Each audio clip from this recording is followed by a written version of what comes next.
This meeting is being recorded. So, with that said, that's me. And so I got to host and produce the first and second StorySlam, and then pass the torch to the winner to let them kind of evolve and grow and get more people excited about doing that. I also worked with a personal narrative storytelling group in my neighborhood that did a monthly story concert circle that was open mic'd, was not competition, and allowed everyone to talk. And usually there was a time limit, but we didn't adhere to it too much. Today, I also want to thank all of you for being here. I want to thank Jay and the Tejas board for making this possible. I want to support and acknowledge our tech team for all the behind the scenes work that you'll never see. Also for marketing and promotion and all of those things. Kim had a hand in that, and she's one of our panelists today. So without much more housekeeping, if you do need to do something, you can turn off your camera and do it. We're trying to, if you can, turn on your camera so that we can see you. As storytellers, we love to look at our audience. We love to gauge whether we're connecting with you or not, and if you're understanding where we're going.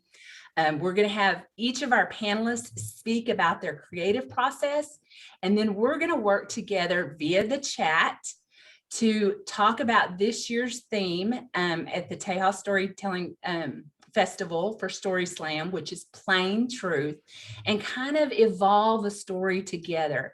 And hopefully this will spark some creative juices in you to come up with your own story or give you a new appreciation for this art form.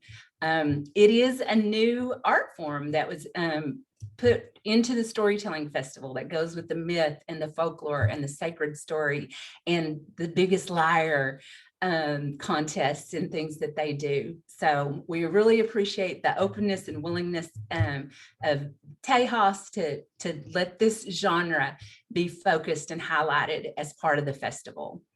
So the very first year that I got up and did this, I was so nervous and so excited because I didn't know how it was going to work. I'd never done anything like this before. And it was fabulous to see the quality of storytellers that show up to do this and the stories that they tell. And we had judges in the audience. I didn't have anything to do with this, but I think that they picked a perfect winner. And that was Paul Normandin. And that was how I met Paul. And he had come up from Austin. He had never been to the Texas Storytelling Festival before. And he just stepped right in and added his expertise and energy to this organization. And I really appreciate him coming on today and talking to us about his creative process. And at the end, we're also going to have all of our story panelists talk about the things that they do in their local areas to promote personal narrative storytelling as well. Paul, I was going to wear my tiara and I forgot again. This is what we gave the winner, as I remember, right? This is what we gave the winner.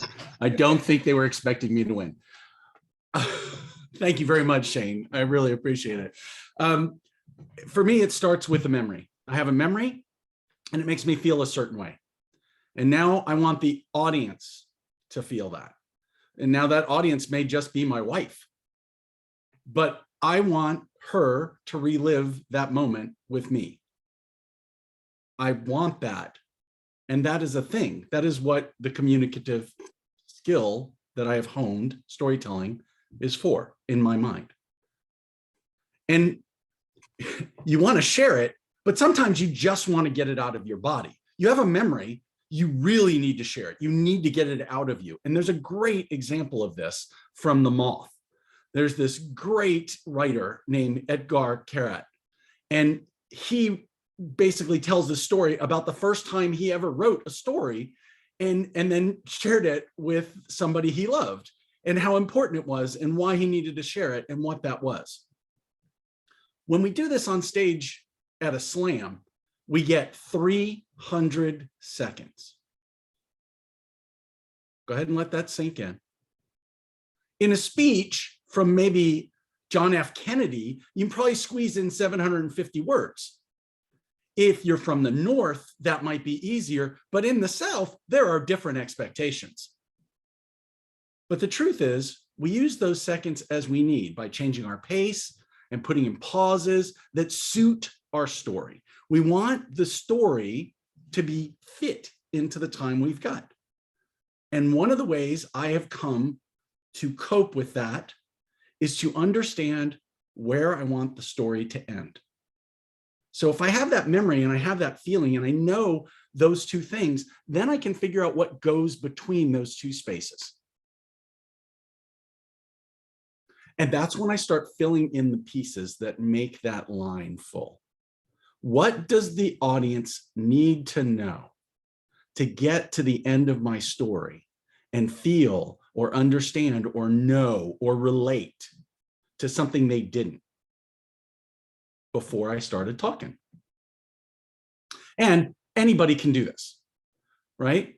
I totally recommend you start knowing your ending. If you've ever told a story without knowing the ending, you know why, right? There's a risk to trying to get to the end of the story without knowing your ending. But if you know the ending, then you know how to back up. You know where it should start. And if you're like me, you may want the story to start and end in the same place. That's a great tool of literature that we can steal and say, hey, we want it to go that way. If you've ever read the book by S.E. Hinton called The Outsiders, that was the first experience I ever had with that. And the first time I ever told a story, I said, oh, well, if I'm going to end the story here, I need to know where, how to begin it so that it aligns correctly. And then I went, oh, those two come together perfectly. In comedy, we call that a callback. So now you're saying, okay, Paul, I got a memory. I know what I want the audience to feel or understand. But the key part here is that it is creative nonfiction. It is flash creative nonfiction, if you want a literature term. And that concept emphasizes the creativity and the crafting of the story, just like it does for any other storytelling or writing. You are taking that component and you are pulling out the pieces to fit the time. And you're saying, this is what needs to happen to get to the end of the story. And then you're going to do all the normal things you do in telling a story. You're going to heighten along the way. And if you're comfortable with it, you get to be unlike the heroes of the myth or the heroes of our history that you might tell a story about. Instead, we're going to tell about ourselves. And when we tell stories about ourselves, the trick is we want the audience to relate to us. And when I say trick, that sounds disingenuous. If I can show how I relate to somebody else and get them to connect with me and my story, it's a lot easier for them to feel what I'm feeling at the end of the story. It's a lot easier for them to get the message that I'm sharing. If I come in and separate myself from the audience and isolate myself, I won this big thing and I'm the winner, and you've never had this experience, but I have. We've created a distance. So I try to keep that in, I try to keep all these little things in mind, especially the number of words, because I like to pause. I like to use my time and my voice to speed up or slow down to emphasize how my brain was going. Because one of the things we get to do in true personal storytelling is let people inside our heads. That's hard to do in a movie. It's hard to do in a book. It's hard to do in storytelling in general. So if I share who I was and who I became, you have to know who I am. Thank you. Wow. Thank you so much, Paul. And that's how you do it in 5 minutes. And I know you've got a lot of questions. So one of the things that we're going to do is we're going to see these 3 different winners today and their unique perspectives about how they approach the story, because we all have different learning styles and we all have different ways. So hold your questions. If you got one, be ready though. But we're going to introduce the next in the series, and there's been 5 winners, but only 3 of them could make it with us today. The next one, the next year, Paul and I co-hosted the Tejas StorySlam. And that was a whole new adventure. And I had so much fun working with Paul. He was incredibly gracious and easy. And the winner that year was Kim Lehman. Thank you. Thank you so much. Thank you, Shayne. And thank you, Paul, too, for sharing your bits of wisdom with us. So what I'm going to do with my 5 minutes is talk about how I begin, the very, very, very, very beginning. I'm not talking about how to craft a story or how I craft a story. Because you have to have, like Paul said, the memory. You have to have the point to start developing your story. So the way I do that is I keep a running list, and I stimulate my memory and my thinking in a couple of ways. One is I start by thinking of experiences. And the second one is I think of people. And the third one is I think of emotion. So with experiences, I just sit down in a quiet place and I just start writing. I don't write the story out. I just write a phrase or a title to remind myself what that story was about. So I might sit down and think about childhood memories, high school memories, college, young adult, working life, family, any kind of memories centered around experiences. I think about places that I've been.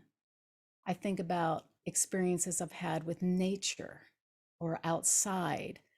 I think of experiences I've had with school or family or work or any of those things.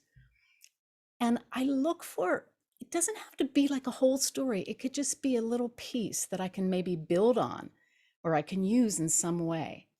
But I want that whole list. And then I start thinking about things like events. When I got a flat tire, or maybe a first date, or a trip, or something like that. So I think of memories and place, memories in time, and memories that have to do with events. And then I also make a list of experiences that I've had with people. For instance, the story that I won that slam with was about a student that I had in Washington, D.C.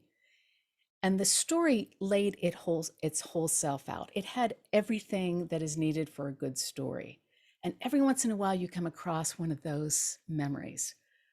This is a student that had a huge revelation and overcame tremendous fear and had just a marvelous experience with all the students around her. So you can think of a person, your grandparents, somebody in your family. It could be an experience you've had with a stranger at a grocery store. So start living your life and thinking in those terms of your experiences and your moments. Start writing them down. Go through them, sit down, and come up with some of these different things. And then the third way that I start bringing back those memories to get me started on a story is emotion. And that's where, to me, what Paul was talking about when it comes to connecting with the audience. Emotions are universal. We all have experienced grief, loneliness, elation, fear, all those things. And all the stories that I was talking about with the experiences and with people, you can place an emotion with those. And those help when I'm doing more developing of the story. So with emotion, that's when you have things like overcoming an obstacle. So sit down and think of times when you have experienced overcoming an obstacle, or when you have gone from experiencing grief, to making the transition to peace. So a lot of these emotions can be moving through something, a transition. Now, when you have 5 minutes, it has to be super simple. So you can't have anything complex unless you're working on a longer story. It could be an experience that you've had where you were in tremendous fear and then you experienced relief. These transitions are powerful, and they're transitions that everybody can relate to. And if you start just writing these down and then just sit in a quiet place, sit outside and start going through your memories. I was going to say like Rolodex, that kind of gives my age away, like your Rolodex of memories, and see what you can come up with. It could be a revelation. It could be a turning point. It could be a surprise that you've experienced in your life. So once you start coming up with those memories, I keep that running list. And for a slam, if a theme comes up, I start going through those lists and start seeing if one of those pops up as a way to mesh with the theme of a story slam. So that's how I do it. And I also want to encourage you to write down stories that you tell at dinner parties to your friends. Those are a great jumping off point too as well. I'm going to just tell a really quick story. So I was ushering at the Paramount Theater and I went to change into my clothes in the parking lot, and I forgot my pants. So I'm looking through my car and I found a pair of black long underwear. And I put on those long underwear and I ushered at the Paramount Theater in my long underwear. The interesting thing about it, I was ushering for the Moth. That was the show I was ushering for. So go out, write your memories down, and get your stories out. We want to hear them. Thank you. Oh, thank you so much, Kim. And Valerie, there's an example that Kim just told a story in less than 1 minute. It hits all your elements too. So with your setting, place, emotion. And Kim, you mentioned something that Adam Booth gave me some advice about stories when he was featured teller at the festival.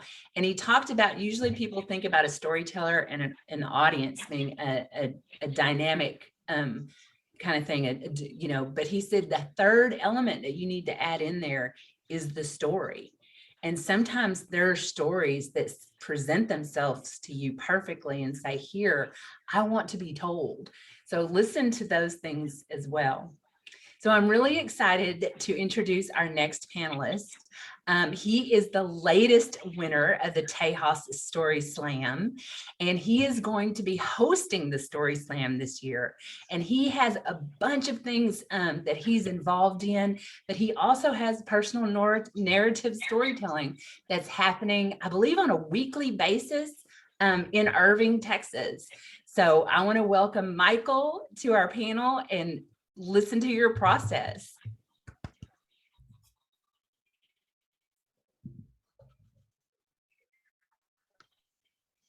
Thank you so much, Ms. Larango, and thank you, Tejas, for having spoken word and participating in poetry slams for a long time. For me, the creative writing process begins by me keeping in mind that my story is a part of me. That if I'm going to be sharing it, it is my responsibility to ensure that the audience is able to go on this journey with me. Now, while on this ride, I don't want to lose them, so I do my best to create a solid theme and do my best to keep it connected to the story. First thing is to naturally start with a theme. For example, here's a theme: my first fishing trip. So I write down all the memories because Kim mentioned about writing everything down, those memories, and so did Paul. I write down all the memories of that trip that I can think of. For me, they're like pieces to a puzzle, and it's easier to see what's missing once I start putting everything down on paper. All right, I just jot them down, and then after that, I look at everything and I come up with my first line. And my first line would be the first time I went fishing. Now, to help me think of details, I interview myself.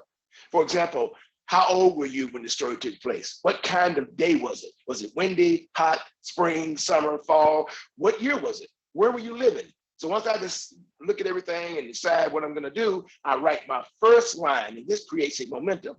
First line would be, it was a hot summer day, 1976, right after my 12th birthday in Jacksonville, Texas. And after that, it's just, this self-interview does two things. It conjures up these memories and details and creates a natural momentum for the story and makes my story more personal. Then I asked, who all went fishing on that day?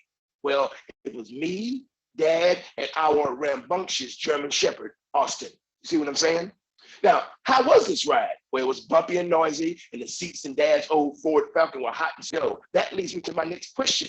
The next interview question would be, well, why was I excited to go? And then that takes me to this other place where I can share this personal moment. If it's done effectively, it begins a personal connection between the audience and myself. For example, all these years, this was the first time my dad had ever chose me to go fishing with him. Why?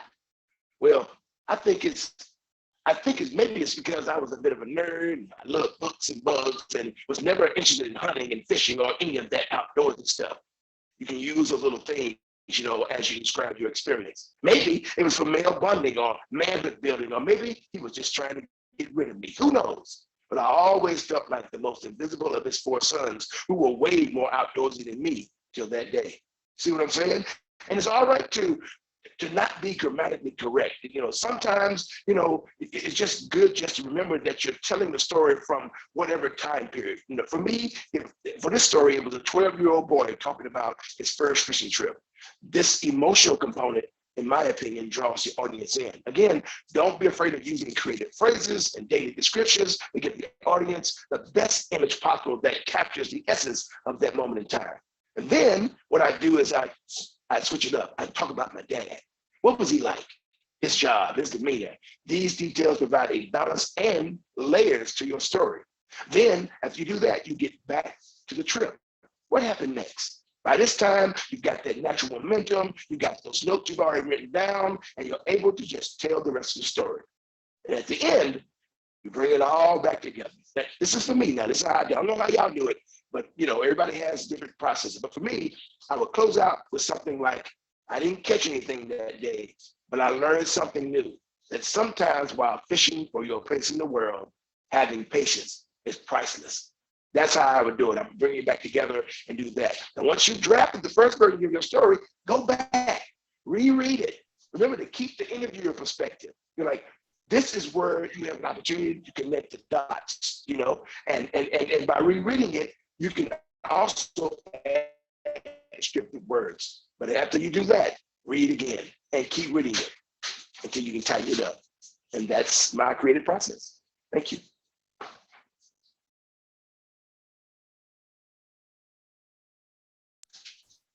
Thank you so much, Michael. I love that you're talking about making it a multi-sensory experience, because that's important to storytelling, is that if you can embody your story and feel your story all the way around you, you have a better chance of doing that with the audience as well. One of the things that I want to add, that a group of us also got the chance to listen to Donna Washington last Monday night, talking about how to tame the wild personal narrative. So she has a workshop on it that was fantastic. And she talked about what every single one of us, or this panelist, these winners talked about today, was being relatable to your audience. The first thing you have to do is connect with them, because they're in this story with you. You're creating a world for them. And so we've had a challenge with the way that we produce the Tejas StorySlam, because we planned it for being in person, and we haven't been in person. We started in person 3 years ago, but then it got shut down. And then, so this will be the second year that we've done it on Zoom. So it's been a new process and understanding how to set it up and that sort of thing, and get people interested in the moment. Sometimes people will join. So today we're going to talk about the 2022 Tejas StorySlam theme, and it's called Plain Truth. And all the panelists are going to come back. And I really want the audience to be involved on chat as much as you can. There's too many of us to have our voices heard in this, but we're going to work up a story idea, brainstorm, and we want to think about that. So when you're talking about a theme initially, when you hear the words plain truth or whatever the theme happens to be, I don't want you to necessarily just stick with the first thing that you comes up in your mind. Because when you hear the word plane, it could be an airplane, right? It could be, when you hear truth, is it universal? Is it subjective? Is it perspective? Is it simple? Plain truth, is it simple? Is it unadorned? So one of the things that I would also, to give you a wider scope when you're approaching a theme, and honestly, you can make a lot of things fit, is explore the idea that's in the words of the theme. So plain truth. And before we start, I want to ask, is there anybody that has questions for the presenters and what they've shared with us today? Anything that's not clear? I have one, Shayne. I think they all talked about fine tuning. Michael in particular talked about rereading, but who do you use as your practice audience? At what point do you release it to the public or your selected audience? Yeah, I'm going to start and then we're going to let each of the panelists answer that. So for me, sometimes I just start in the mirror, like just really for myself. And then I do have a group of friends that will give me really good, solid, honest feedback. So that's how I do it before I get on stage. And one of the things that I do want to stress is with personal narrative storytelling, you run the risk of seeming like you're doing your therapy on stage. So I advocate that you can remove yourself a little bit from some of the deeper emotions, especially if you're telling a deep story, because when you take the audience on this ride, like Michael spoke about, you also want to be able to land them safely. And so if you don't have a good hold over your personal narrative, the audience may be worried about you instead of listening to your story.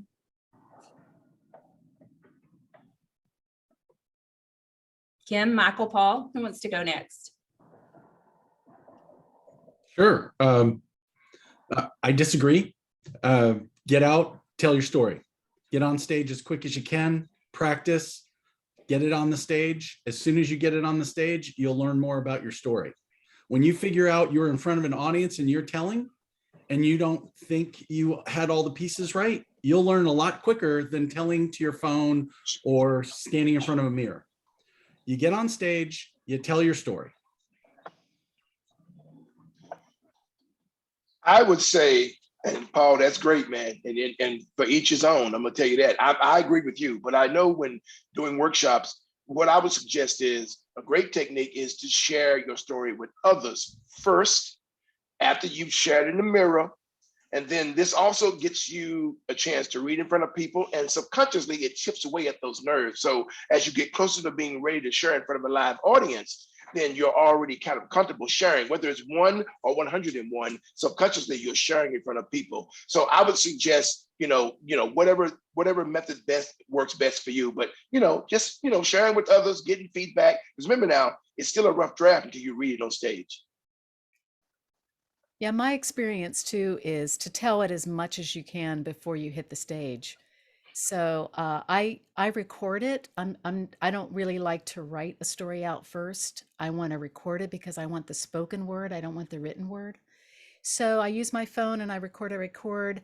I have a little bit of ADD and I'll be halfway through a story and I'll be doing something else. So when I'm driving, that's when I often work on stories because I'm more focused. And then I remember Donald Davis said, tell a story 13 times before you share it with an audience. And I kind of use that. I tell it to my dog, I tell it to myself, and I tell it to friends. I'll set up a little impromptu concert and hone those stories. And I record myself every time I tell, because my best ideas often come at the last minute, like right as I'm telling to a group of 3 people. It's like, oh man, and I'll forget what it is that I wanted to remember. So I record them all every time I tell it. And then as I tell it more and more and more, I'm so much more confident. And I'm, you know, when the audience is there, it's kind of little muscle memory going on, and I can just slip and really enjoy it. And I'm with Shayne too, you know, if you are telling a really personal story and you're really being vulnerable, you want to tell it many times so that you can tell it on that stage without taking the audience. You know, you want to take your audience, you want to keep your audience comfortable as well. And I will say too that it does make a difference in what event you're telling your personal narrative story as a part of, because you have different audiences that are expecting different things from you. So yeah, Well, but I think it's all good advice. I think there's also the idea that this concept that we have to have it perfect or have it finished because it's a learning process. And so stories evolve, stories grow. And so part of that process can be standing in front of an audience and sharing it and getting their feedback and see where they were confused or what they didn't get or what you thought was obvious and they didn't see. Yes, yeah, sometimes you can do that, but when it's a live show and you're a paid speaker, you don't want to trial and error there. You want to be as polished as possible. So, but it works depending on what audience and what gig you're doing. So I agree, and I also have, I think it's other ways you can do it too. So one of the things that I will say about the Tejas family, I guess, I don't know, the Tejas audience members, I guess they're not even all members, is that they're there to hear storytelling. So they know that it's not always perfect. They know things happen. Viveca was talking about getting up and telling a story. And as she was getting up, there was a comedy, she said a comedy of errors about things that went wrong. And so like to be able to hold your own, but those people are so supportive.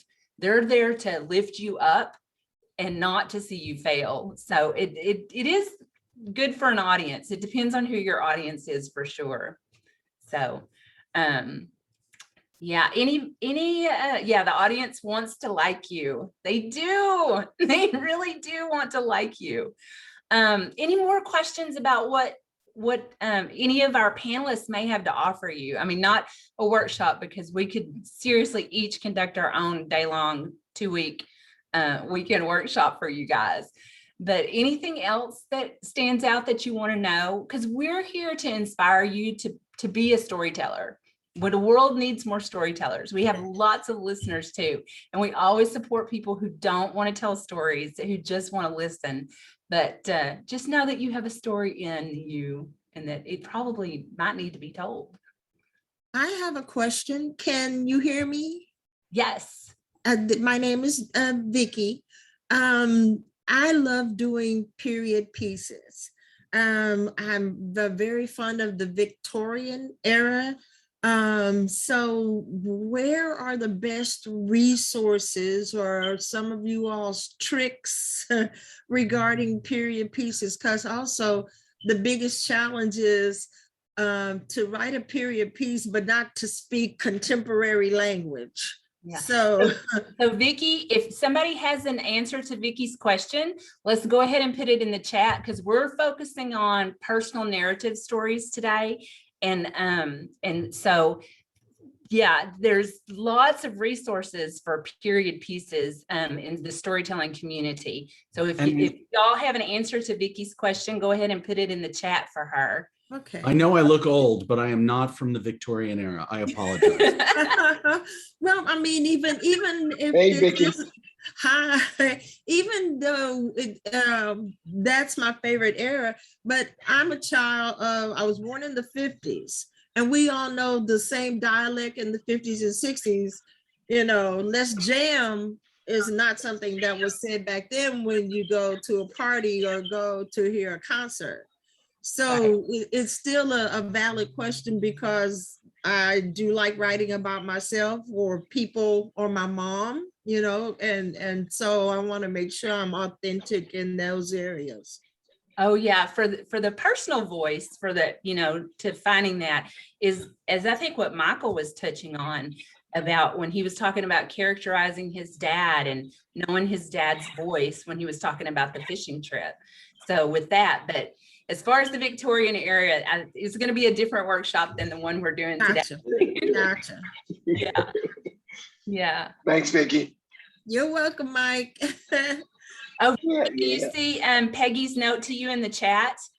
Oh, hold on. Yeah, she'll be a great resource for you. Getting to the chat. All right, Thanks, let's Peggy. go back to the personal narrative. Plain truth. So what are some of the stories or ways that you could approach plain truth? And our panelists, thoughts? Well, for me, you know, breaking it down, plain, and I'm assuming plain meaning either can mean plain as in simple or plain as in wide open plains. And so it you know, either way you could use that to create momentum for, you know, a line. Like you could start off with something like wide open spaces inside my mind, or, you know, something like that. So I'm just saying, you know, plain truth, you'd start with the title itself and just play with it until you come up with something that connects to you. You know, for instance, I would take the word truth. That would be where I would start. And I would go through my list of little vignettes and list of memories and see if I could find something that would make me think of like a time when I was faced with the truth, maybe truth that I didn't want to hear, or a time when I had to tell the truth and I was very uncomfortable about it, or maybe a time that I lied, and what happened and how that spun out. So I would probably start with that and start just going through that Rolodex of all those memories. I use a story prompt for teaching, and it's I love to X, but this one time, or I hate to Y, but this one time. So plain truth for me, I hate to fly, but this one time I got in this small plane. And so that might be where I would start with that theme. Sometimes truth isn't plain. Mm-hmm. It's very complicated, right? Yeah. For me, I had the idea of a story with that theme. Was one time I had flown to the East Coast and really told my truth to a group of people. And it was very powerful, and it was kind of a life-changing decision where there's no going back from it. And I'm making it public. And when I got on my plane to fly back from the East Coast back to Texas, we got about half an hour into the flight, and they turned us around and took us back. And it was dark when we were landing, but the plane felt like it was rocking back and forth. And when we got low enough for me to actually see the lights, I realized that it was. And I was like, this may not end well. And then I thought back to what I had just done to see if there was any regrets, because I call it my near-death experience, because I didn't almost die by any chance, but I had absolutely no regrets about what I had spoken to this group of people about and what I had put forward. And to me, that was like an example of plain truth in a plane, that it connected with me. So yeah, there's lots of ways that you can approach this theme. Is there anybody in the chat that wants to share something that they thought about? And that is the theme this year, right, Shayne? The theme is plain truth, right? That's what that's part of that's what the StorySlam theme is this year, right? Yes, Right. That's the theme for the 2022 Tejas StorySlam Texas Storytelling Festival. Right. Brought to you by the city of Denton. Yes, of course. Yes. Get in. I love Denton. Shayne, will you repeat your question, please? Oh, I was just wanting to say is that if the theme and what we've talked about, has that like sparked anything in anybody in the audience? Are you thinking of stories now? Because that's our goal, is to kind of help you think of stories and then how we can connect them to the theme. And we've talked about different approaches, but we're going to do that for us. Are we allowed to speak? Sure. My thought is that there's nothing plain about truth. And maybe because I've told a few stories, but from my perspective, it was how it happened. Now, that did not make it the perfect story, possibly, but I had to colorize it because, you know, to say I obeyed my parents and came straight home, how boring that would be. So there is a color to some of these stories, and they are not plain. You can have a lot of fun with plain stories, I would think, especially if it's the truth according to you. And who's going to contradict you? And Sue's talked about like people having misunderstandings through the words that were caused, that people weren't really expressing what they really meant or what they were really trying to say. Would be an interesting story, because that we see that theme in Shakespeare and in drama and all that kind of stuff, is about the misunderstanding, the folly of that sort of thing. Gary's talking about a very personal story in his life about becoming an author.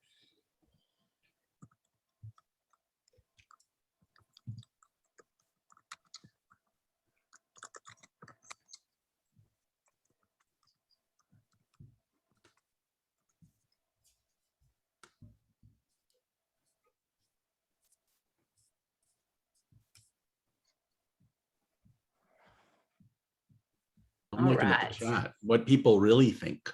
That's good. You know, Valerie, what you just said, what people really think, it made me think of a movie that I saw probably 40 years ago, and I still remember it, and it could be a spinoff of The Way You Tell a Story. And it was a young gentleman meeting his girlfriend's parents for the first time. And you hear words the whole way through it, but some words are spoken and some words are the thoughts of all four of these people. And it was hysterical. So, you know, you could tell a story where it is that, you know, you're looking at something and you say, la, la, la, la, la, but you're really thinking, oh, la, la, la, la. So it could do something like that with the story. Saturday Night Live did a sketch like that. Love it. Years ago.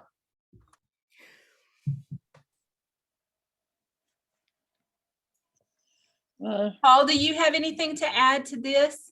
I've got another thing if you don't. Well, this idea of the time. That was the one I was just about to approach. Yeah, then go for it, because I see people struggle with that, and it makes me sad, because I think if we frame the story and help people remember, there's the point you want to get to, and you got to let go of everything but the point you're trying to make. And if you try to put too many, as we've all seen, one of the most challenging things to watch or listen to is somebody trying to cram a 10-minute story into a 5-minute thing. And it's sad. We don't want that. We want them to pull all the pieces out that are not contributing to the successful end of their story, and how to take us on the journey with them. And usually that is the difference between the narrative voice and the scene, right? And focusing in on the scene versus what did I need to know to get to that scene? And that's a way to really tighten that up in 5 minutes. I like that, Paul.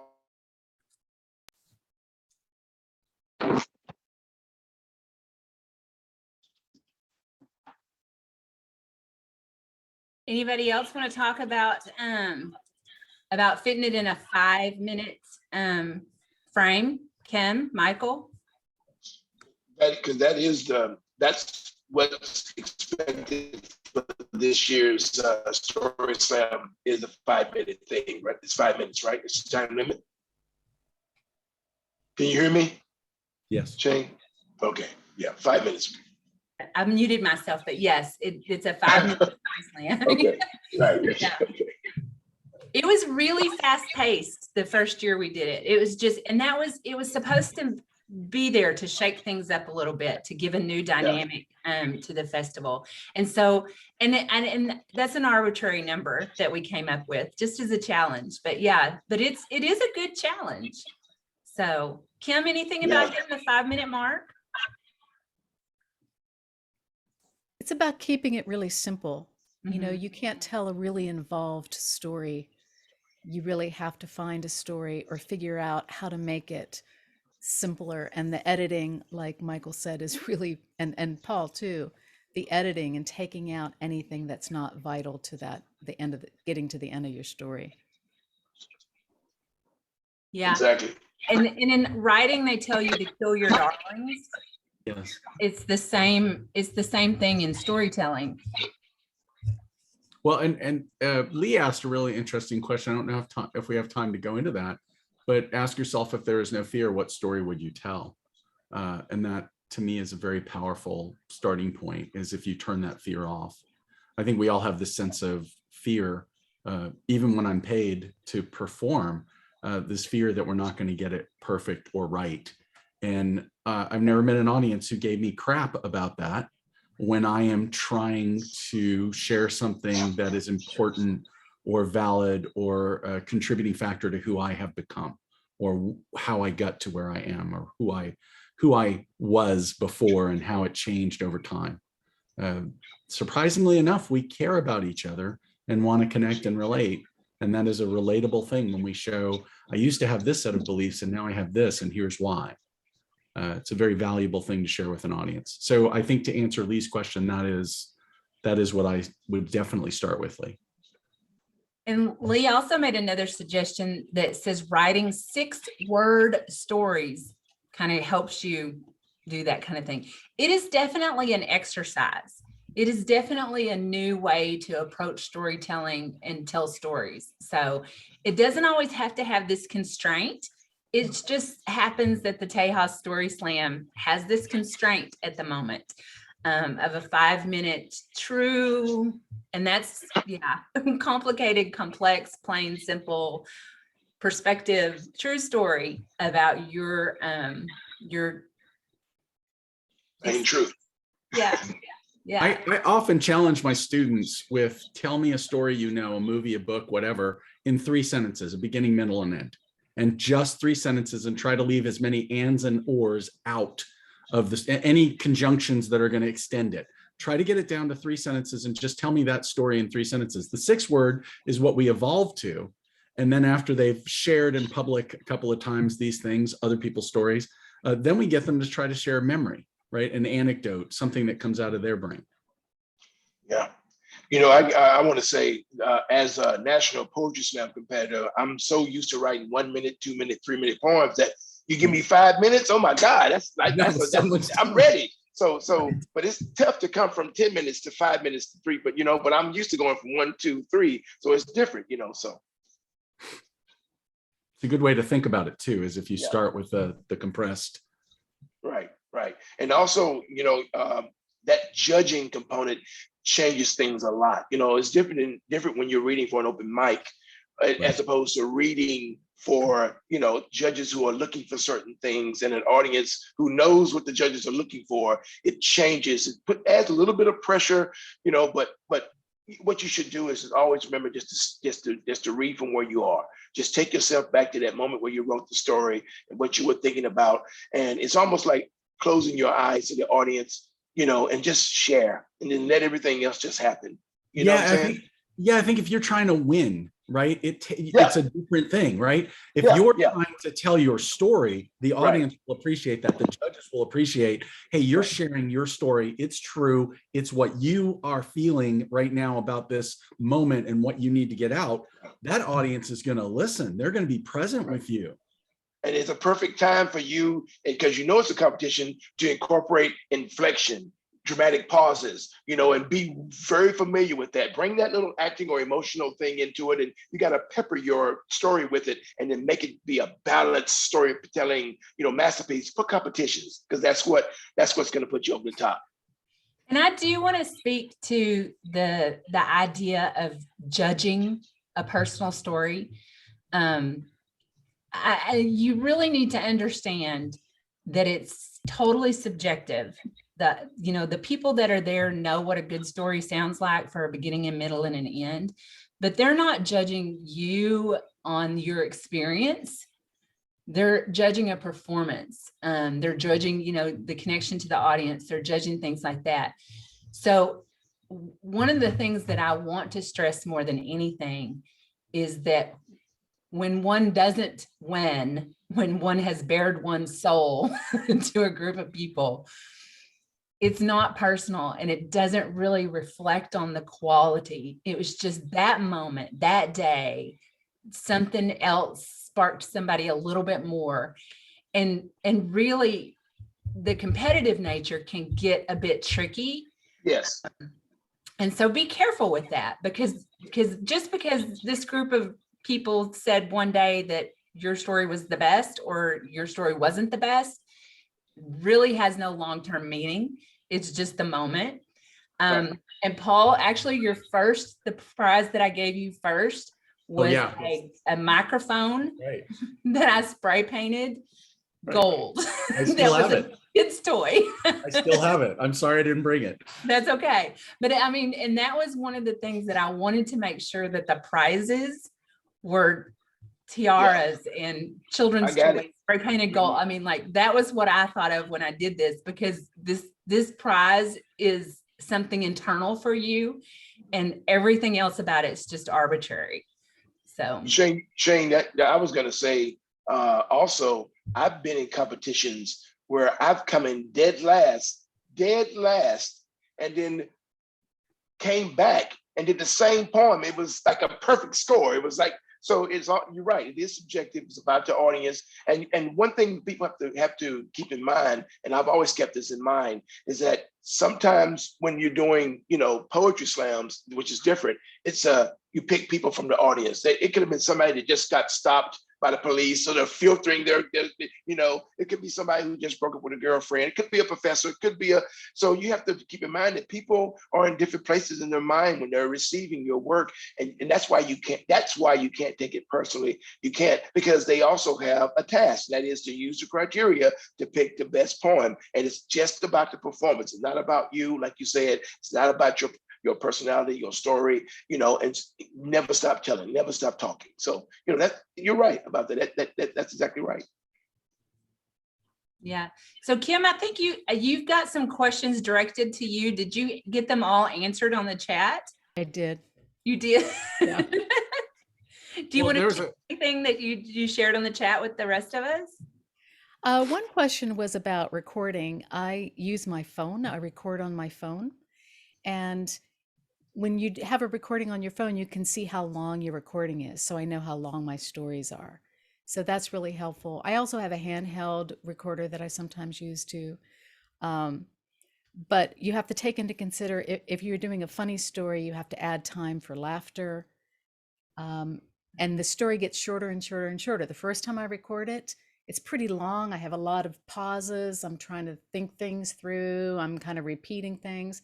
I tell it again, it gets shorter and shorter and shorter and shorter till I finally get the finished product. And it could be 10 minutes shorter than what I started with. It could be 15 minutes shorter than what I started with. Mm-hmm. That's a book for me. So there is a question that Michelle has about the workshops. And I don't have a list of all the workshops that are going to be presented at the 2022 Storytelling Festival for Tejas, but if somebody can get those together and maybe put them in there or direct where they go. And then at the end, Michelle, we're each going to talk about what we do. Paul's already showing his book. There's a couple of books that somebody asked about writing workshop. Yeah. And so some of these are connected with Tejas and some of them aren't. So we're going to be clear about which ones are which, because everybody's involved in different things with us. But we do have workshops for new storytellers to talk about how to form it. And some people write, some people don't. I think that has to do with your learning style personally as a former teacher, and how you learn and how you remember and that sort of thing. So there's no wrong way to craft your story or put it down. Some people use bullet points. Some people have to script out every word before they can, speak it. Some people just tell it off the top of their head. Paul Normandin. So there's this is funny that you said this.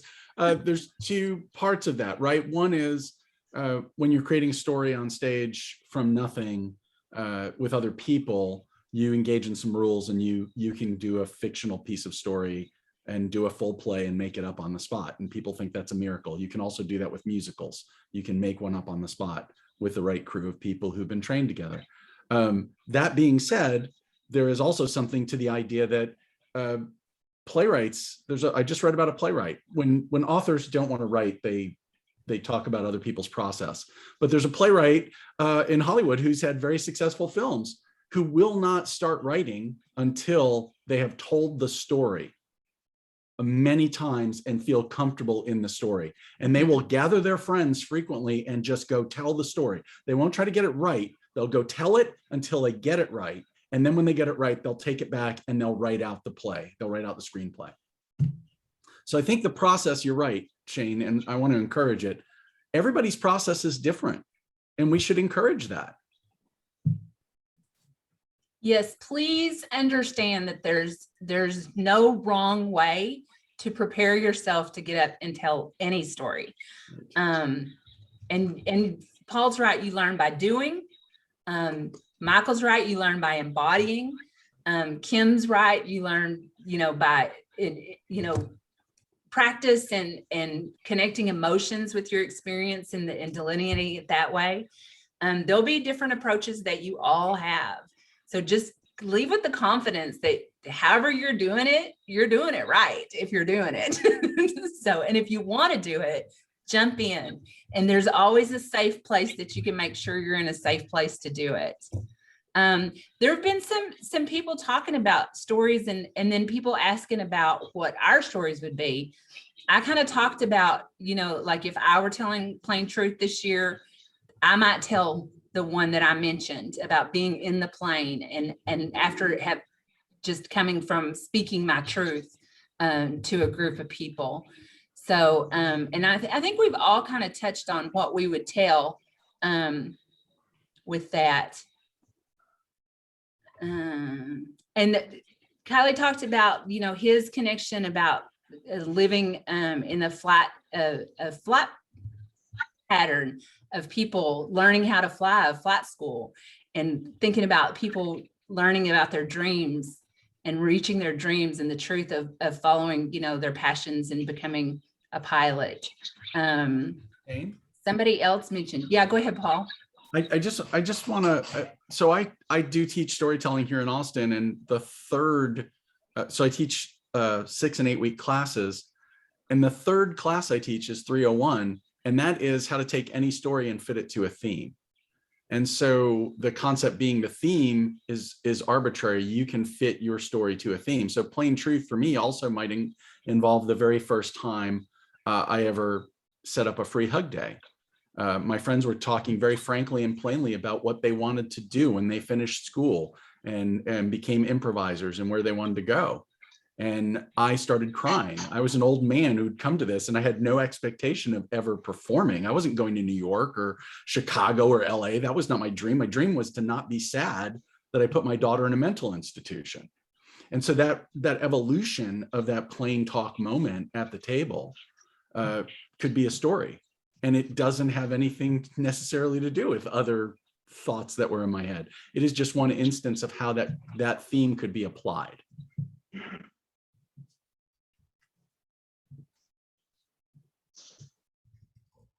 Somebody says they're still hung up on plain truth in the chat.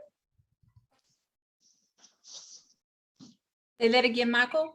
Someone in the chat said they're still hung up on plain truth. Andrew in the chats. Sure, there's very complicated truth that takes a long time over decades to figure out about you, about others, about your relationships. I think there is an unplain truth that takes a long time to figure out. So one of the fun things about the themes sometimes they're juxtapositions. We did bittersweet. Yeah. You know, I mean, it's kind of those liminal spaces that launch you off somewhere, and you can go anywhere. You can go to a different place, but it's like tectonic plates like merging and like something coming up. So what's happened that's transforming for you that has to do with and you can interpret the theme in a multitude of ways. So Michael talked about plane being simple, but also plane being a vast amount of space, like the planes, the high planes, kind of thing. We've talked about planes being airplanes and using that play with words. Truth being subjective or perspective, or is it universal? Is it something that we all agree on? Which, does that exist anymore? I don't know. So there's a lot of play that you can have with it. And so that's where your creativity and thoughts come in as well. Anybody else on the panel want to talk about that, about plain truth and how to approach the theme? Well, I think we need to let Kim right there. She just wrote a bunch of beautiful questions about it. Mhm. Yeah, I was just thinking of, to get you started, in my process of, coming up with just those little tidbits, can you think of a time maybe when you were growing up where you were sitting around the dinner table and something came up in a conversation, maybe something that your brother did or your sister did, or it was like, what? Or maybe a time when you discovered something that took you completely off guard, like when you discovered your parents were going to get a divorce, Right. or you were given some health news about your health. It could be mental health or physical health, or when you faced the fact that you had a problem, like a drinking problem, or a problem choosing people to date, or when you faced something that that was truth that you just couldn't see maybe at the time. I'm just rattling off. I'm just Right. No, these are great. Mhm. Somebody wrote in the chat, little versus white lie. So when they wrote in the chat white lie, the first thing that came to my mind is what's done in the dark comes to light, dirty little secret, things we don't talk about, fib. So these things, so these things that keep it going, y'all. We're getting there. We're getting there. So just think, and I'll put those in the chat if you want me to. But and then of course with what Kim just says, now I'm gonna write something write something else. So thank you, Kim. Yeah, and it's also when you have a theme, you can tell something that's kind of the opposition of that theme. So Right. we talk about plain truth, and we can tell, dirty lie. I mean, like you have a lot of freedom in every storytelling event that I've participated in that has a theme. Has a lot of flexibility and openness about how an individual approaches that and interprets that theme. And so sometimes it's the creative way of what you decide to talk about that wins you over in what you're telling. So don't be afraid to be as creative as possible. Would be my recommendation. Hey, Shayne, Viveca, I'm sorry, Paul. Viveca will ask in the chat, does the plain truth has to be a serious topic? I said no, right? Okay, I'm sorry. Go ahead, Paul. No, I was just going to say creative nonfiction, flash creative nonfiction is a relatively new thing in literature. And it's the idea that you take these short, under 1,000 words and put them together that are flash, which is the under 1,000 words nonfiction. And the concept is creative. The concept is how you structure or put it together is the creativity. The truth is there, but how do you craft it? How do you put it together? Yeah. And I want to speak to, like, when we did the StorySlam at Tejas in person, people who were present signed up for the concert and your name was drawn from the hat. So if there were 50 people that signed up, we would take as many people as we could within the time limit of the concert that we had. So we were very adamant about the 5-minute limit. Would drag you off stage, but getting people on and off stage sometimes but the first year we had 11 stories. I think the second year we had 9. I'm not sure. Now that we can't meet in person, we're having to restructure how we produce this concert. So there was a call that went out via email for people to sign up for it. And if you weren't a part of that, I would say go get on the Tejas storytelling email list. I think they have as many tellers as that they need for this year. But if they don't, send an email and say, hey, if you've got room, I'm interested in signing up. And if there is, there will be available. Just be patient with us trying to figure out how to do something that for years we've done in person online.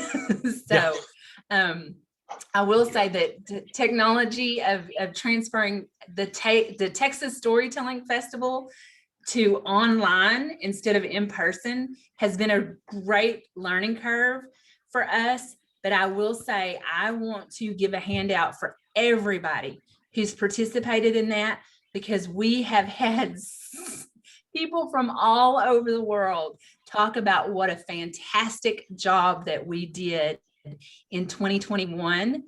And I know that it's going to be even better in 2022. And hopefully we'll be back in person, but you never know. We've made so many new friends online that there may be an aspect of the festival that we do online for our people that we've met from all over the world who can't physically join us in Denton, Texas, when we open back up to the public, because we're going to miss you guys. We've got some great new friends. And so that it was asking about signups, and I wanted to make sure I covered that. And there's lots of opportunity in other places to do story slams. There's plenty of story slams that are going on in the world.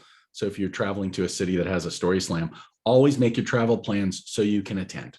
And those events often are, they'll have the theme in advance, well in advance. So you just show up, drop your name in the hat, and maybe you get selected. If you do, you get 5 minutes on the stage and you're competing. Many of them don't have any money or prizes. If you win, you get to do another slam with them called the GrandSlam. That might be the best you get out of it, but it's really great. It's fun. And those audiences are huge in LA, New York, and Houston. For me, and Chicago too, the audiences were SRO. And Las Vegas. Las Vegas has a good movement now, man. Las Vegas. Right. So Sue asked a really good question about the criteria for the judges. Now, I created a rubric when I produced the StorySlam for the judges to follow. I don't know if they still use that. They do. Okay. In the Moth, I don't think they do. I think it's totally subjective. But maybe we could post that rubric for people about what we're looking for. But it's these traditional things about storytelling. Do they engage the audience? Is there a beginning, middle, and end? Because that exists in a story. Does it take you there? Does it land you safely? Did you get lost? Those kind of things. So it's putting together a well-crafted story. And it's how closely, or not closely, but how did they connect to the theme, and did they do it successfully? Was part of those things. And a lot of places take big chunks of points off for time. I'm sorry, Michael. No, go ahead. That's all I was going to mention. Time is a big factor. Yeah. Right. I think Kim sent me the rubric and some of the past stuff. So I think if we could post those in some of the, some of the Facebooks and wherever that word of StorySlam is, that would help a lot of people, decide and not be so, not say caught off guard, but just be more aware going in, because that does a lot for me, knowing what the rubric is, knowing what the judge is going to be looking for, knowing what's the penalty, and of course that beginning, middle, and end that Shayne spoke of. It's good to know if that's a part of it, because I can prepare better for it, and it would make me feel more comfortable about registering. Yeah, and when I say beginning, middle, and end, like, Paul talked about ending his story where he started it. So, I mean, it doesn't have to be the arc. It can be the circle. It can, you know, there's lots of different ways that you can embody that too. I think there's an openness, especially to the judges, like, and they're there again to hear a good story. So nobody's gonna be that hard on you, but time is a big deal. Yeah, because time is the kind of crunch on it. Right. Yeah. And, you know, last year for the conference, instead of having a traditional slam with judges, Paul was the organizer, I guess, the producer of that. And he invited slam storytellers and did kind of a curated whole program, which was really wonderful. I really loved that. Thank you. Thank you very much. My focus was on this concept of true personal and how to hone in on that. And then if those stories could have the full range. So I tried to find a full range of, here's some people who tell very funny stories. Here's some people who tell very tragic or dramatic stories, and how they're able to fit those into a short time frame and connect with their audience in a way that you remember their story. So, you know, so slamming just isn't about having judges, you know, it's about the short form narrative. Right. And it's also about engaging the audience. Yes. You know, for 15 years, I was the Fort Worth GrandSlam master here. And, you know, I took a youth team and an adult team to nationals every year. And it was tough getting that money together. But we, you know, what we do is we start, just like you just said, we write everything down, and then we kind of sift through, tweak it, and take out the things that we didn't need. And then we work on performance and memorization. So, you know, it was about the form. It wasn't really about the judges. We didn't even factor the judges in it. But, you know, that's what we had to do to, you know, to get our people prepared.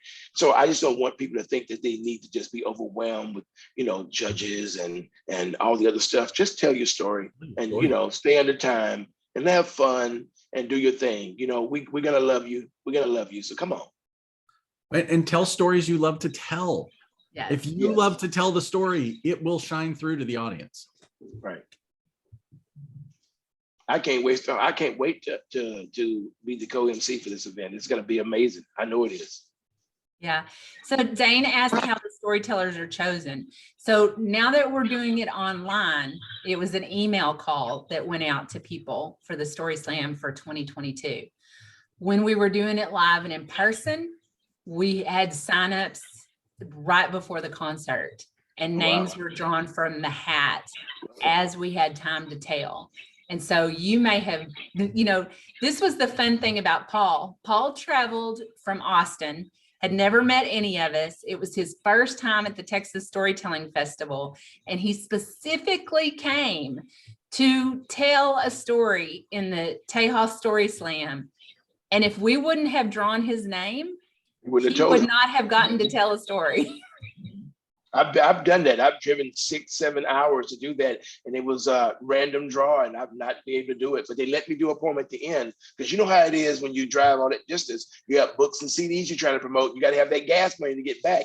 So you kind of read opportunity. So I know how that feels. And we go from Austin to the Houston StorySlam for the Moth all the time, and we'll get a caravan. We'll get 4 or 5 people in the car, and we'll all practice our stories for the many hours on the road. And then when we get there, we all put our name in, and invariably there have been nights where we've driven home and not one of us was chosen to. What? No way. Absolutely. Oh, wow. Yeah, so Viveca's also talking about in the chat of where the whole idea of the StorySlam comes from. And talking about rappers and growing up. And then I also was introduced with it with poetry. So a poetry slam was the first thing I was ever involved with either. Right. And then the storytelling wanted to embrace that energy and kind of that concept. And so in 2017, when Jay Staley was the artistic director, he introduced the StorySlam to see how it would go at the Texas Storytelling Festival. So, and it looks like it's doing pretty good. It is. There was a national op-ed piece in the National Storytelling Network magazine the year before about the concept of inviting true personal storytellers to the stage at these events. And that literally for me was like, oh, they're inviting me? And that's when I went to Denton. I was like, oh, I was personally invited. I felt very engaged to be invited to that. Right. Yeah. Poetry Slam, began in the 80s in Chicago with Mark Smith, and that's where it started many, many years ago. And I didn't get involved in it until 2002. I'd never heard of it till I went to Dallas, and Dallas seemed to always have be a little bit more ahead of the times in Fort Worth, But that's where I first heard of slam, and I'm so happy that there is a story slam, and there's a book slam now. People are actually having book slams, so I love it. I love the evolution. And Spalding Gray is credited with being one of the first people to be an actor on stage and going, I am a character in front of an audience. What if I wasn't? What if it was just me? And so he started doing experimental theater in New York in the 70s and evolved this into, I'm sure you've seen some of his work. He made whole movies about him just sitting there telling true stories out of his life. And you're like, wait, you could do that? And then the Moth kind of picked up on it, and yeah. There you go. I think those convergences are pretty cool to watch. Yes, it is. Hey, back to the theme, and I know the chat is hot right now. But back to the theme, I was thinking, plain and truth usually speaks to honesty. So I was thinking, things that we used to say, like, I swear, fingers crossed, cross my heart and hope to die, pinky square.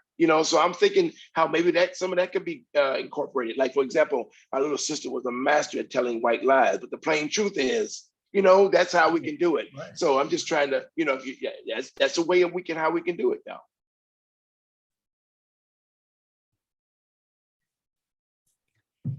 Yeah, so some people are asking, like, do poetry slams have time limits? Sometimes they do. They do. And then in some, it just depends on the concert that's being produced of what their parameters are. But usually, you know ahead of time, or that you get there.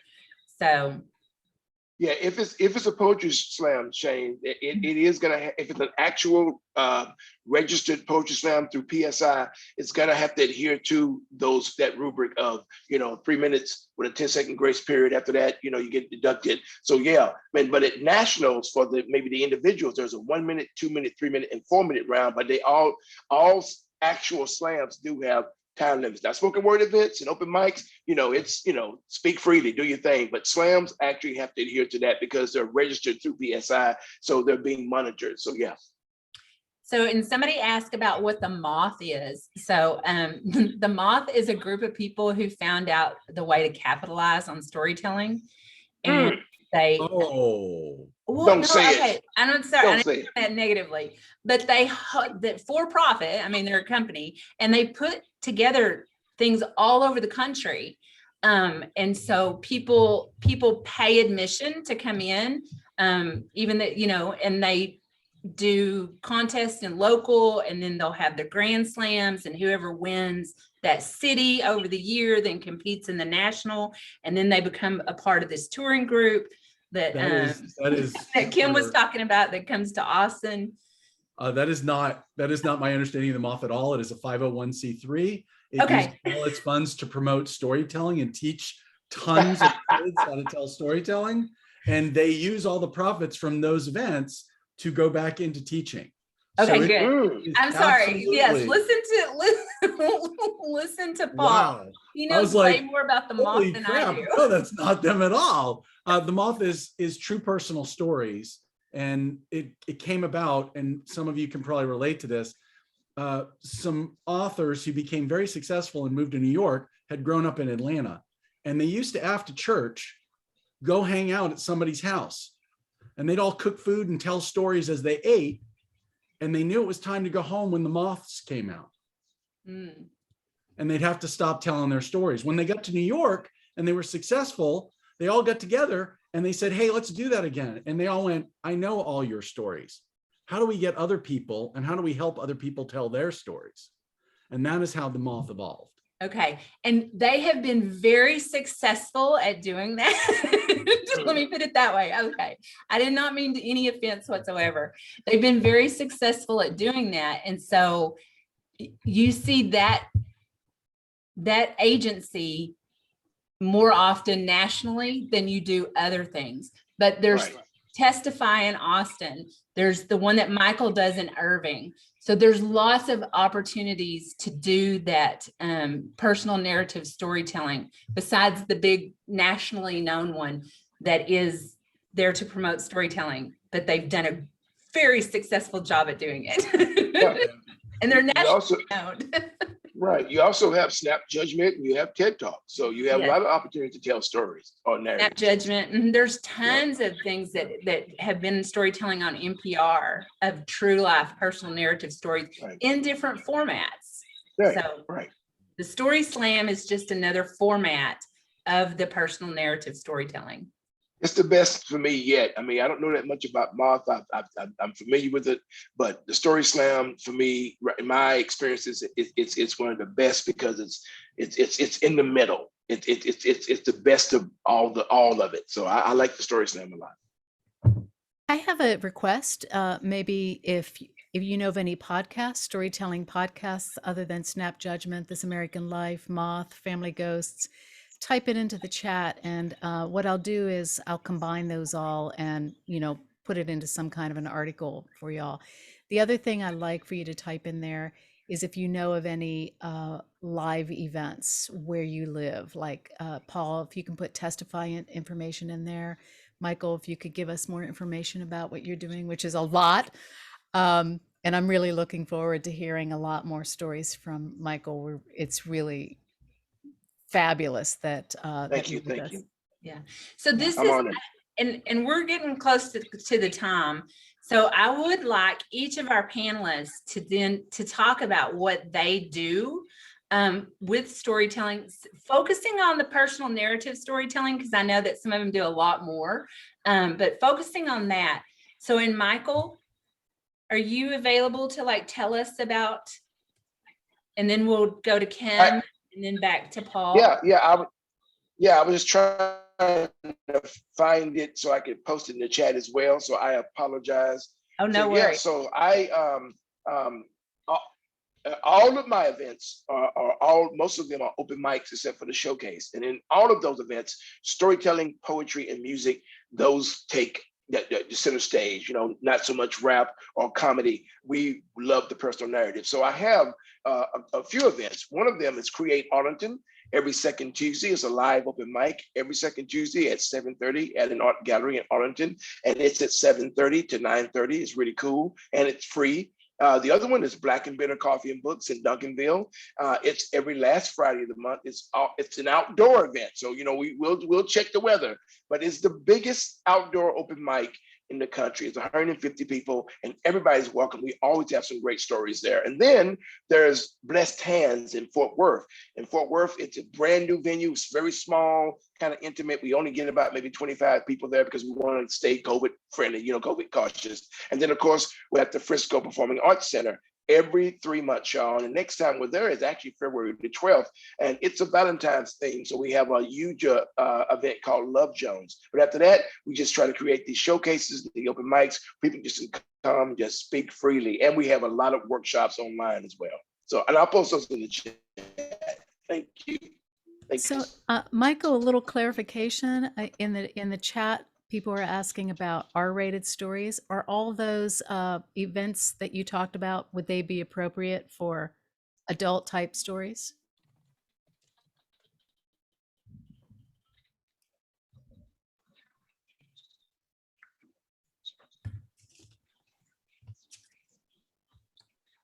Kim, I'm not sure that he heard you. I do know in there are a few that actually the one that would be good to have like an R-rated night. Yeah, can you hear me? Can you hear me? Mm-hmm. Oh my God. Hold on. Can you hear me now? Can you hear me now? I don't know. Oh, you can hear me? Okay. So I was trying to answer that question that Kim said, and we usually post which events are more risque. But for the most part, most of my events, especially when pastors, we have council members, we want to keep it where everybody can feel comfortable. But there are nights that we advertise that are for grown folks. So yes, and I'll post this in chat. So I hope that answers that. Thank you.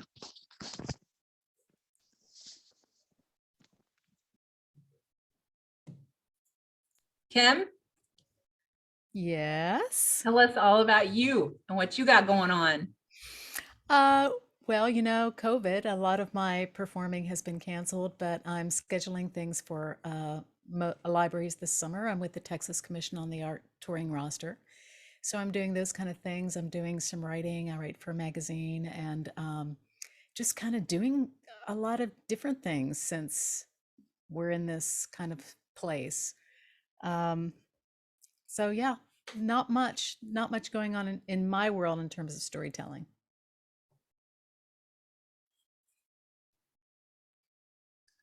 Thank you. And thank you for everything that you do behind the scenes for us.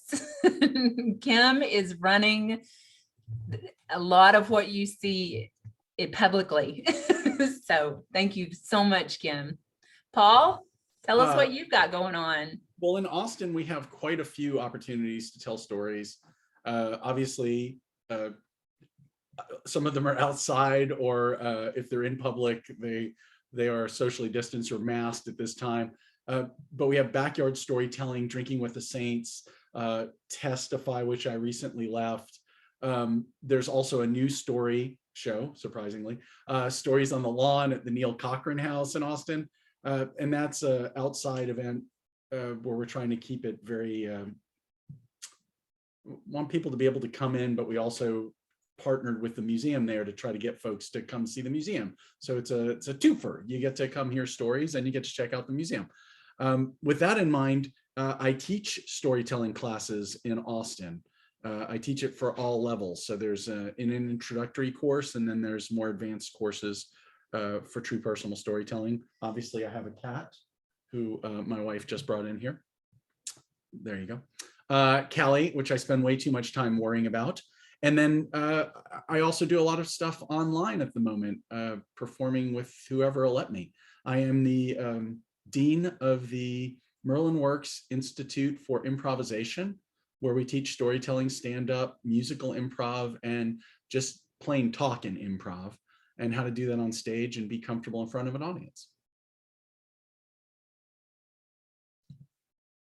Thank you so much. You bet. I'm coming up there, Paul. You can count on it, brother. I'm coming. I'm glad to hear it. So I will say that Backyard Story Night in Austin came, some of the founders of that came up to Dallas and started that in the Bishop Arts neighborhood of Oak Cliff. And that got suspended during COVID, and I'm not sure if it's opened back up yet. I have since left that neighborhood. So I am hoping to start something up in the Pacific Northwest. So if any of you in that area want to do something with personal narrative stories and want to help me out getting something started, I would love to be a part of that. And also I'm available for one-on-one coaching or to be an audience member to test a story. And so you just reach out to me in my email, and my email's on the Tejas Storytelling Association's webpage. So I'm an advocate for the personal story. So love it. Love it. Staying up there where you live or near where you live is the Hearth. And they use true personal storying events to build community. And that is their focus. So that might be somebody. Well, I will find out. Yeah, I'll get more details about that from you, Paul. Sure. Yeah. So anybody else have any other questions? Oh, we went 1 minute over. Not too bad. I will say that I'll combine all this information and I have all your email addresses. So look for something from me, next couple of days. Sounds good. Thank you, Kim. I'm going to put my email in the chat. If you want to put your websites or whatever your contact info in the chat, if somebody wants to reach out to you, if you want to make that available to people. And now is the time. Officially, we're done. So if anybody wants to say hello and to people, you can crosstalk, you can talk to the audience, and welcome. I mean, one of the reasons that we're storytellers is because it's such a community. And so I'm going to give you this time to like have your tea and coffee or having your whatever and say hello to everybody. Hey, Shayne, I thought y'all were going till 4. I thought we had an hour and 30 minutes, that we could go till 4. It's scheduled till 4.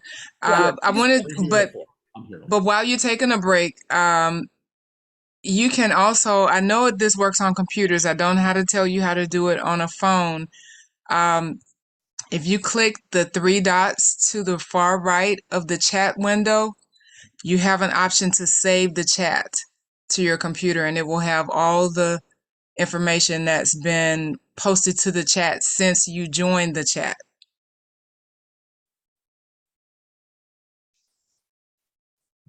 It saves it as plain text, just lines of plain text. And somebody else is asking about the rubric again. When we maybe when we send out, everyone who registered for this is going to get an email that with this recorded. So if we could maybe attach the judging rubric with that, if possible. I'm not in charge of that, so I'm just throwing that out there. Yeah, we'll do that. I mean, that'll happen. I'm pretty sure. And Lottie just posted about Testify here in Austin too, and there's a link to do submissions with him and the Testify crew. That's an awesome group. It is an awesome group, and they're doing online stories as well. So if you're interested in telling personal narrative online, if you're not in person, you can reach out to them. So we have another half hour. Surprise! We were rushing to fit it in that 90 minutes. I was so proud of us. Oh. Well, good. I did want to mention these 2 books. And some people, read. And Kim, you mentioned, I think, a process you were using where you said, write your ideas down that might be a story. And one of the things this gentleman, Matthew Dix, wrote in his Storyworthy, and he has a podcast and a daily write story ideas down concept and how to do that, and then how to transition one of those ideas into an actual story. And so he's got a whole book on that. And then for new folks who are interested in telling funny stories, and I emphasize the funny because even though Margot Lightman says you can tell any kind of story, this book kind of tells you how to get on stage and tell a true personal story that's funny. Whether she would like me saying that or not, I don't know, but that's how I took her book. What was the title of the first one? The first one is Storyworthy, all one word. And the next one is Long Story Short by Margot Lightman.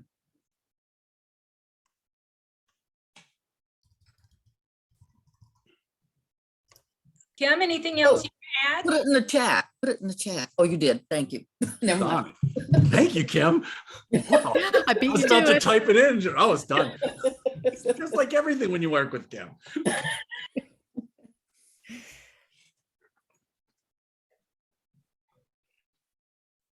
Michael? Yes, ma'am. We didn't let you say that you want to tell us? I was trying to find the rubric. I think I posted a little bit of it in the chat. About it talks about the telling, the story content, the theme, time limit. So I hope that helps the people a little bit. So, but no, I have a couple of books out. I have no books that have anything to do with story. All mine are poetry and prayers and poems, and and so, but they're really, really good books. But I'm just here for Tejas. I'm here to support Tejas. I'm here to do whatever I can to help make the StorySlam a success. So I'll focus on that, and I really appreciate the time. Kim? Yes. You got anything else you want to add that we didn't let you say? Other than so often I hear people say, but I don't have any stories. Yes. I don't have any stories to tell. And the truth is that we all have stories to tell. And so that's kind of in that 5-minute beginning that I was talking about, just sitting down. And when you start writing these ideas down and these memories down, you will be stunned. You will be like, wow, I have all these memories that could potentially turn into stories. So you do have them. And I just encourage you to tell them and remember them and think about them. And, we want to hear your stories. I mean, and Kim, you touched on the front of that. There's a bias when you're coming to storytelling with true personal stories. We're comparing ourselves to the story of Michael Jordan, to Zeus. We're comparing ourselves to these great, incredible stories. And amazingly enough, people want to connect with you personally, and they want to know your story. So even though the story in your brain has been told 1,000,000 times to yourself, the people around you may not know it. So share it. Yeah, and I think sometimes we think it has to be a big story, like, you invented something or you discovered something, or, you overcame this huge obstacle or whatever, and it doesn't. I have a whole book of stories from my great aunt that I compiled into a cookbook, and they're just her everyday life, and those everyday moments become so extraordinary with time, especially. So, it doesn't have to be some big grandiose thing. It could be, wearing your long underwear to usher at the Paramount Theater. Right. And telling stories is fun. That's the big thing, is enjoy it. Although I'm not sure that the stories by Zeus about his history are necessarily true.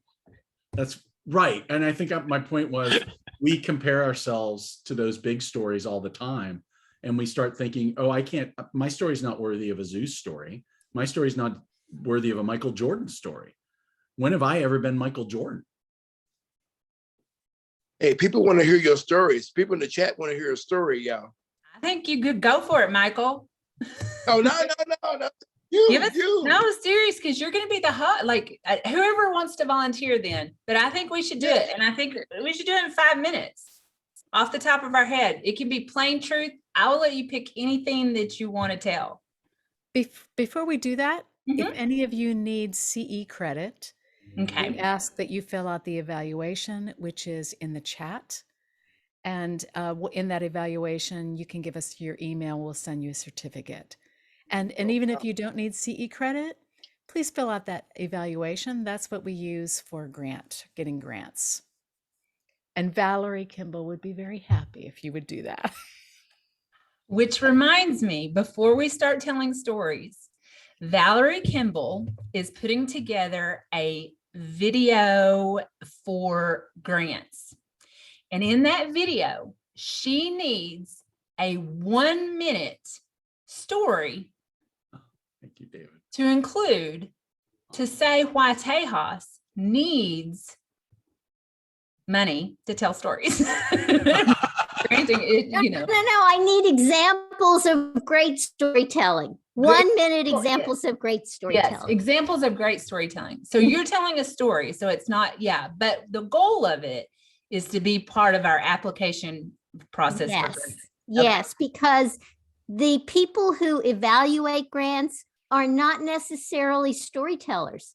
So they don't understand what it is, what the art form is. So it can be, I want to give them a range. And, if I get lots of examples, I'll use it in applications, in PowerPoint applications going forward. So thank you so much. So it doesn't have to be a true personal narrative story. It can be just a great example of storytelling. But the constraint is, can you do it in 1 minute? And you need to video yourself doing it and submit it to? Send it to my email address, and I will give you that email address in the chat. Now, it would be very nice if it would be in a format like an MP4, MP3 that I can easily insert into a video or a PowerPoint? So do it in an MP3 or MP4, which that MP3 is audio, MP4 is audio and video. I want MP4 then. Okay, so do it in an MP4, video and audio, and then send it to Valerie. And she's going to put her email in this address in the chat. And if y'all have any questions about that, you can contact Tejas directly, and we'll make sure they know about this since we just came up with it today. Yeah, that'd be great. And it may be that those files are too big to email. We may have to come up with a way to upload them so I can then download them. Yeah, 1 minute. No, Yeah. it's in 1 minute. 1 minute. Yeah, 1 minute won't be too big, and you can do it through email, or you can download it. You can upload it to YouTube and then send the link to Valerie. Exactly. All right. So I think we've got all of our kind of housekeeping and stuff done.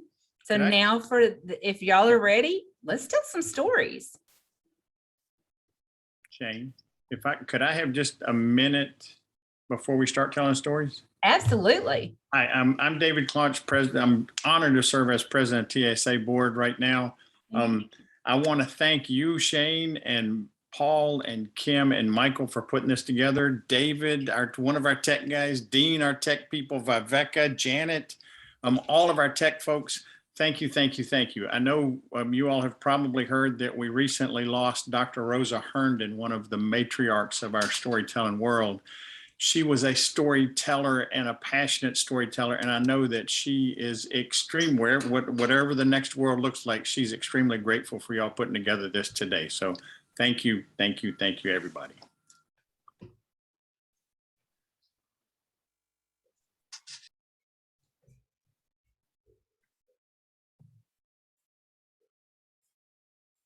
Shayne, are we trying to do a 1 minute story now? Is that what you were telling us? I think we can do whatever we want to now.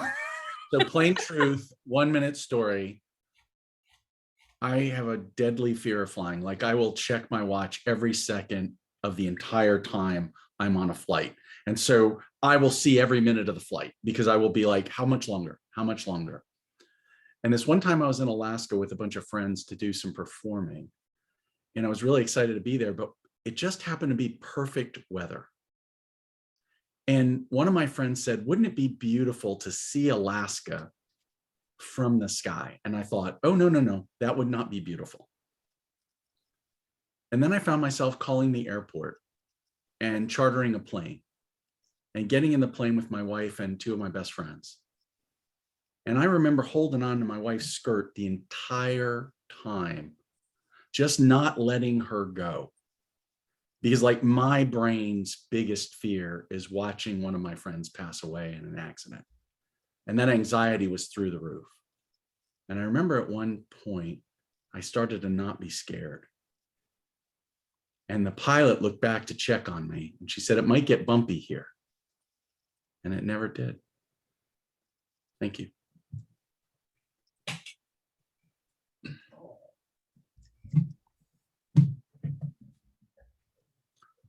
Thank you, Paul. You bet. That was hard to do in a minute. You amaze me every time. So,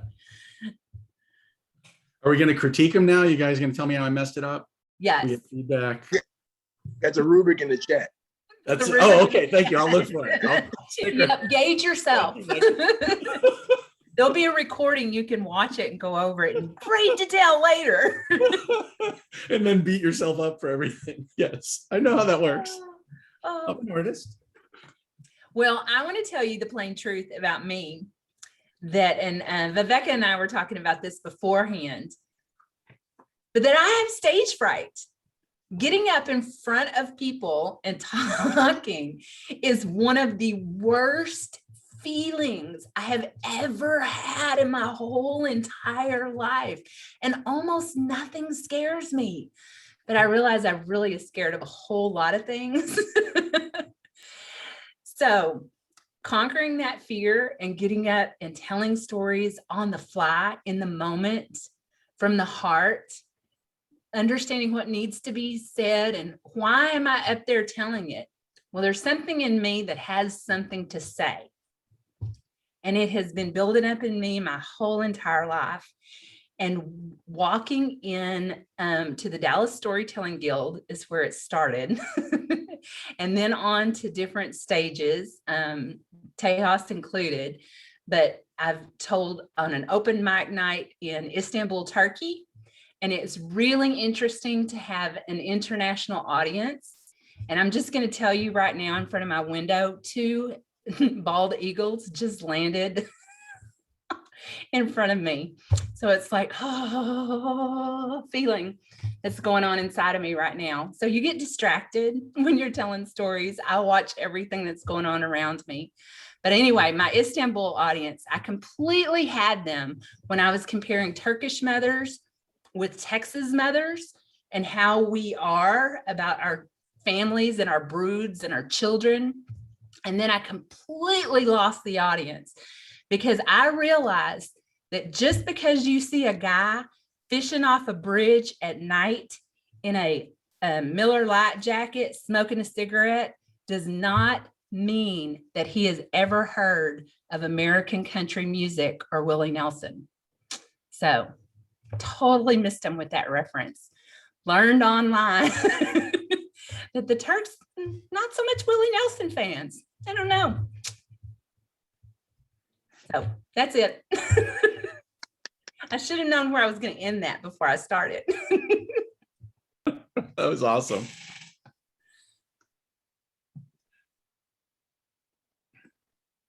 Michael, Kim. All right. The plain truth about my neighbor. From day one, she was so ornery, always watching me, judging me, watching me, those beady blue eyes follow my every move. We couldn't stand each other. Well, we may have had our differences, but our pets could care less about politics.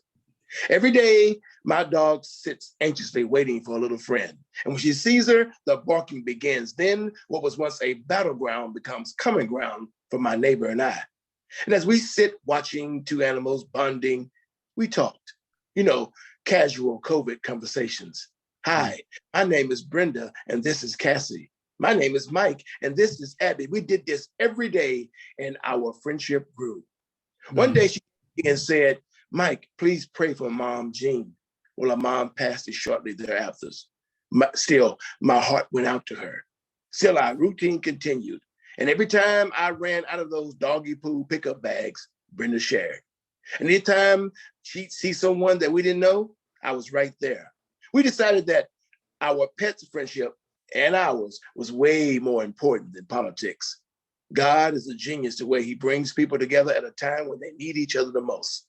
At first I thought, not another one of those Karens. But it turns out deep down inside, she was just so caring. And this is why I love my neighbor.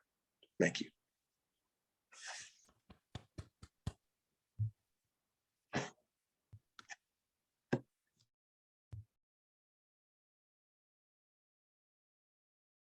Kim. I'll tell a short story just on the fly. Okay. When we were talking about the plain truth, one of the things I put in there was about an incident that happened to me, and I'm just going to tell you about it. So my plain truth is that I'm very spontaneous, and sometimes at interesting times in interesting places. So I was walking, I was in college, I was walking through campus, and a friend came up and said, hey, we're going to go jump out of a plane. We're going to go skydiving, and there's room for one more. Would you like to come? And I said, why not? So I jumped in the car with them, and we went to this place, and 4 hours we spent learning how to look, reach, pull, punch, just in case our parachute didn't open. We had to go over and over and over that because we had 30 seconds from the time we left the airplane to the time we hit the ground. 30 seconds. And 6 of those seconds were at the beginning, seeing if your parachute would open. So you had seconds if something happened to your chute to release the chute on the front, your second chute. So we spent all this time learning how to fall when you drop, you don't look down to the ground or you break your legs. You have to look to the horizon, and then when you hit the ground, you just roll. So here I was getting loaded onto the plane, and I was the smallest person, so they put me in the very back, in the very corner. So the plane is flying around, dropping people off, and down on the ground, there was a big arrow, and somebody was on the ground telling you how to move your chute so that you can get as close to the arrow as possible. And he said, whatever you do, do never land on a road with moving cars before you land in high wires. So this is all going on in my head. And everybody has jumped out of the plane, and I'm standing there on the wings. And fortunately, we were hooked in because they knew that we wouldn't be able to pull it on our own first go round. I'm standing there and I'm thinking about it, and I'm thinking about it, and I'm thinking about it. And the guy is going, jump, jump, jump. And finally, he just took his shoe and he kicked me. He had to kick me off the plane, and I'm falling down, and I'm looking up, and sure, my chute is open. And then I'm looking down at the arrows, and I'm almost landed exactly on the arrow. I was just really paying attention, and I landed, and everything was just fine. So you just never know when you get up in the morning what's going to happen, where it's going to take you, and the fears that you're going to overcome in the whole process.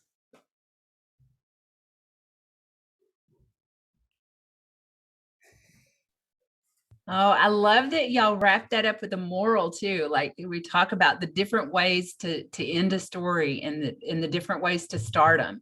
So fantastic, guys. Thank you so much. Thank you so much. Let's see all four of the panelists back in the frame if we get a chance. Any last words to add, guys, to this great audience that we've had today? Great questions. Thank you so much. When you have an audience, you never know where and you're trying to do a workshop, you never know where you're going to meet them. I hope that wherever you are today, that you're a little bit further along in the process, so that you're willing to tell a story, or that you're willing to come listen to stories, to personal narrative stories. Any last minute words, my panelists? Keep pushing your pen.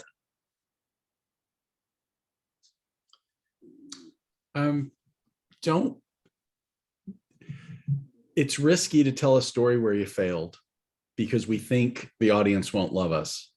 I promise if you tell a story about something you tried and failed at, the audience will absolutely still love you and resonate with your failure. It's a hard truth to learn. And I don't know if y'all heard me, but I said, keep pushing your pen. Could y'all hear me? Ian? Thank you. Keep pushing it. But I don't understand what it means. It means keep writing. These days it's called keyboard. Keep writing is what that means. And I just want to tell you to tell your stories. You have stories, tell your stories. We want to hear them.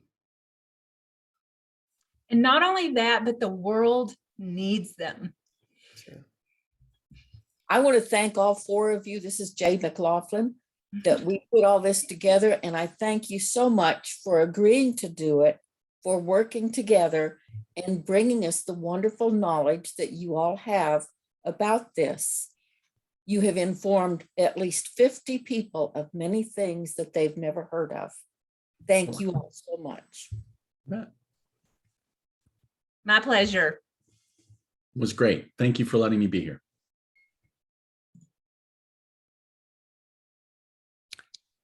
Thank you. Don't forget to fill out the evaluation forms. It's in the chat. So Kim, would you like everyone to fill out the evaluation form, even if they need a CEU or not? Yes. Okay, I think that does help with our statistics and our metrics and keeping things. So if everyone would please fill out the evaluation form, the link is in the chat, whether you need CEU credits or not. That would be very helpful to us, and we'd really appreciate it. And I just want to thank Tejas for what they did to make this free and open for anybody who is interested to come and listen and play and be a part of it. Because I think the more that people understand what's going on, the better time that they're going to have. True personal stories are a lot of fun. They can be very meaningful and very moving and very poignant. They can also be very deep and emotional and cathartic. So you get a wide range, just like with any folklore, you know, or myth or any other time of sacred story that you're telling. So. And kudos to you. You did a great job moderating. So there you go. Nobody said it. I mean, I know everybody's kudos to you. You did an excellent job. Thank you, Michael. I really appreciate you. I really do. I really do.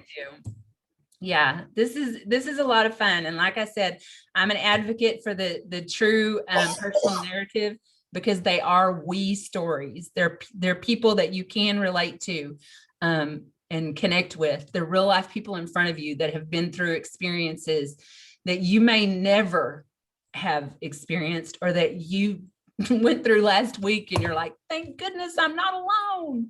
So, well, this is my third time working with Shayne, and if you get the opportunity, my advice to you is always say yes when Shayne asks you to work. High praise, Mr. Normandin, high praise. Oh, okay. Bye-bye, y'all. Bye, everybody. Thank you so much, Tejas. And if See you in anybody March. wants to unmute and say hello, I'll wait till the last person's gone off. Also, remember, if you want to save any of the information shared in chat, you can do it on download it to your own computer. If you're on a phone, that's not going to be an option. But on your computer, you can go to the chat window and open it. In the lower right corner, there's 3 dots or ellipses, and it will pop up with more, and then you can click Save Chat, and it'll save to your downloads folder for Zoom. Thank you, Jen. And cool. Then I'll open up another window in your file structure and copy it over, because you're never going to find it in that folder. So move it. Call. Well, search for Zoom in your downloads. I think it labeled it meeting. Yeah. I mean, it did not say Zoom. I just did it, and I will do some editing to make it easier to read, and I'll send it out to y'all. Oh, so sweet. Thank you. Okay. Thank you. Yeah. The plus of that is that some people joined after this and they will miss some of the early comments. So thank you, Kim. Ian, did you get out of it what you wanted? Can you unmute? She was talking about the 5-minute limit before we got started, so I thought I would ask her about it. Peggy, you and Jean were mentioned to Valerie about the 1-minute storytelling that y'all do in Fort Worth. Do you know what I'm talking about? In Fort Worth. I thought Jean was part of a 1-minute storytelling. Yeah. It's been a long time. A lot of storytelling.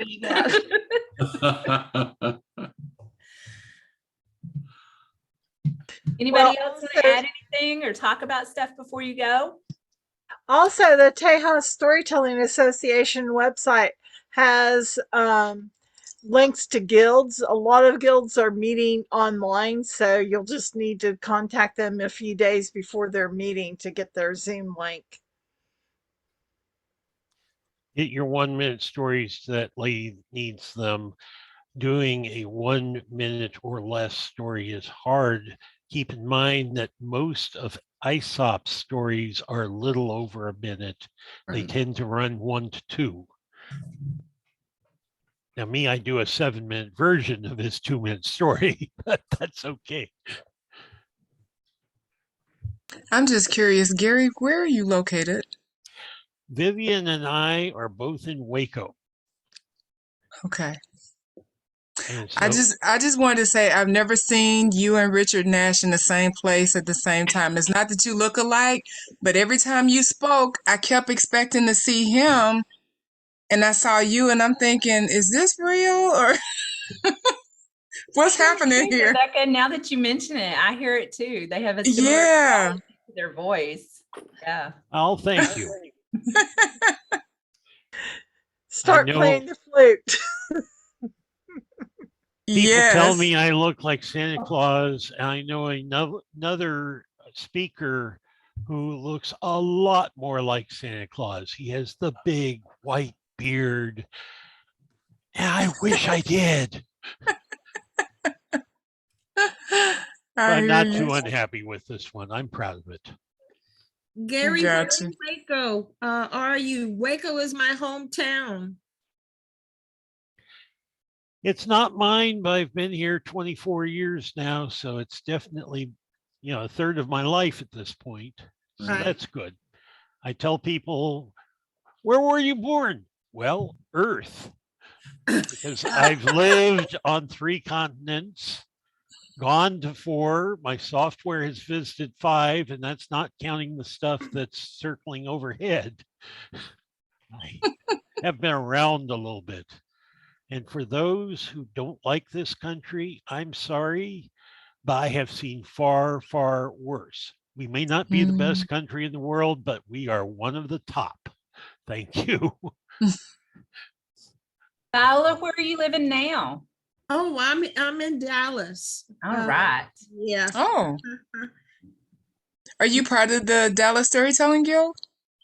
No, just getting into this. Mike, I do a lot of poetry, spoken word, performances with Mike. I do a lot of writing of poems. So I consider this the next transition. I'll be retiring after August or at the end of the year. So just looking to add to the list of expanding reasons to write. Gotcha. Well, Viola, the Texas Storytelling Festival this March in 2022 has a lot of poetry this year. So check it out too. I will thank everybody for their contributions and suggestions. I appreciate that. And thanks, Peggy, for sharing your phone number. Oh, yeah, because Gina and I also work at Dallas Heritage Village. Okay. So I think you might find some opportunities if you're interested. Okay. Thank you. Oh, yeah. And I was also thinking, and Peggy, that class that we took last year, the workshop. Do you remember? I slept since then. Which one? Can't think of her name right now. She's so fabulous. And she does Jane Long. She does all Darcy Tucker. Darcy Tucker. Darcy. I was thinking about Darcy as well to suggest to her. I was too.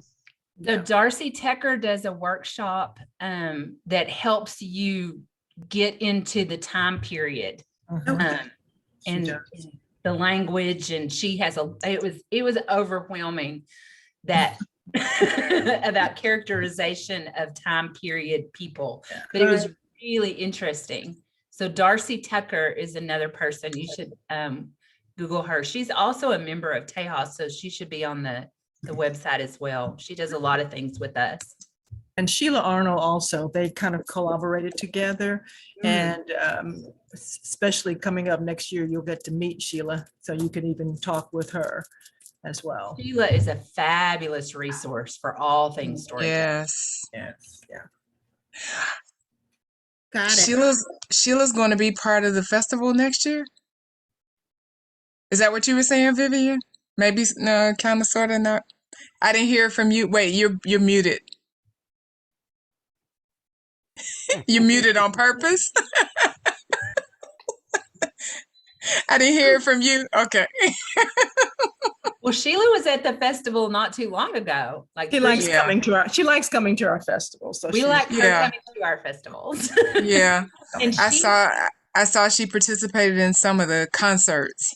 Yes. Oh my goodness. And I will tell you too, the concert that I mean, the festival that I was there, the last time that she was there, she ended up telling a true personal story for her final story of an event that had just happened.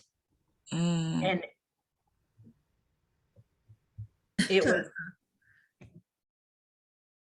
was awe-inspiring. Yeah. She had a good hold of the personal narrative story form. I don't remember her telling the story. I know she was in the audience. Did she tell a story too? When she was a featured teller several years ago. And she might have been, I missed it. an audience. I met Sheila a different way, so I didn't. Okay, wow. Yeah. You know, you mentioned missing the people that have joined online when things go back in person. To whoever's listening, I think David's gone, whoever may become president next, this has to stay online. You can't abandon your online audience. It has to stay online. I don't know what it takes for that to happen, but you can't invite people to your home and then tell them, nope, doors closed. I'm with you, Viveca. Let's make sure in some form it does in some way. It's being recorded, so yeah. That's my vote. Yeah, I think there's room for both. I think that this has given us an opportunity to reach a wider audience in a different Exactly. way. But we don't have to abandon the in person, because for me, storytelling like this is so I thought, I have stage fright. That's horrible. But this it's dead to me. Like it doesn't have I get you. Doesn't have the robustness of the thrill of it. Yes. The energy. Yeah. Yes. I think I need the energy of people. I get that. But even now we hold our meetings hybrid. So we, and it can still be a hybrid conference. Those that want to join online can join online, and those that want to be in person can be in person. Yes, Janet, what's going on? That takes a lot of money. A lot of money. Grant money. Yeah, I get it. But I would think you would get that with the added audience, would you not? Well, I just have to say there's a lot of money in the world. So there's no reason why we need it if we need it. Valerie Kimball is the sole person who's going out and fetching that money. Right. She's working 24/7 most weeks for filling out grant applications, reading the directions, and figuring all the details out so that we do actually get grants. It's not just, hey, I want money. It doesn't it doesn't fall off of parachutes. Right. Absolutely. I get that. There's a cost. I don't know. I guess I'm thinking that with the expanded reach, you get the added audience and the money that comes with them. And you get both the people who are comfortable with being in person and the ones who want the protection, because at least to this point, COVID is not a computer virus. That's a joke, by the way. Yeah. Right. Yeah, I could piggyback off that joke in many ways, but I won't do it here. It is amazing how many people are getting that illness, but that's life. We do what we can. Right. Well, Viveca, I think it's fun to think about. And I think as long as people are thinking about it, you find ways to make it happen. Right. Yeah. I think so too. Yeah. We need the manpower. Kim and I are both on the festival planning team, along with Jay, who's the artistic director for the festival this year, and Elizabeth Ellis, who's doing who's managing the hot funds from the city of Denton, and working with Valerie Kimball about grants. So does take a lot of people. 4 or 5 people doing hundreds of hours of work. So we need more people involved on a consistent basis if you really want to make things work. Right. I mean, it's just, It doesn't magically happen. I know. I know. Well, I've been on the tech team several times, so I know it takes it takes quite a bit of behind the scenes for things to run smoothly on the front end. Yeah, and December 31st was when we moved it from a in-person event to online because of on the Omicron and all the other not so good. Right. It's you know, one of the things for me about it is, in addition to the reach, is everybody has a front row seat. We've even done our family reunions over the past couple of years on Zoom, and as much as I like being in person and getting to see my family and hug them, a lot of times when we would be in person, you would see somebody that you already knew and you spent the whole reunion with them, or you meet somebody that you hadn't known and you spend the rest of the reunion with them. Well, online, I get to see all my cousins at once and visit with all of them at once and see those similarities. I know this doesn't matter in this venue, but in a family reunion, seeing how, oh my goodness, we both have so-and-so's nose, or, you know, or this person's eyes, and we get to see those family resemblances. And even though I made that side remark, like, I know that doesn't happen here. I mean, technically, we are all cousins. And if you say that we're not, I'm putting it on you to prove it. We are all cousins. Even if I have a little more Neanderthal than the rest. I'm going to end that with this personal story that was my shtick in the 90s, which was to me was hilarious. So my daddy's first ex-wife's half sister's estranged husband Truly the South. Was Bill Clinton's first cousin. Get out. We are all related somehow. We are. I have a poem that talks about M&Ms and that people are so much like M&Ms.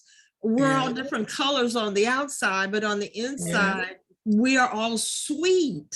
You know, we're very sweet, our flavor. But you still have to be careful because some M&Ms are nuts.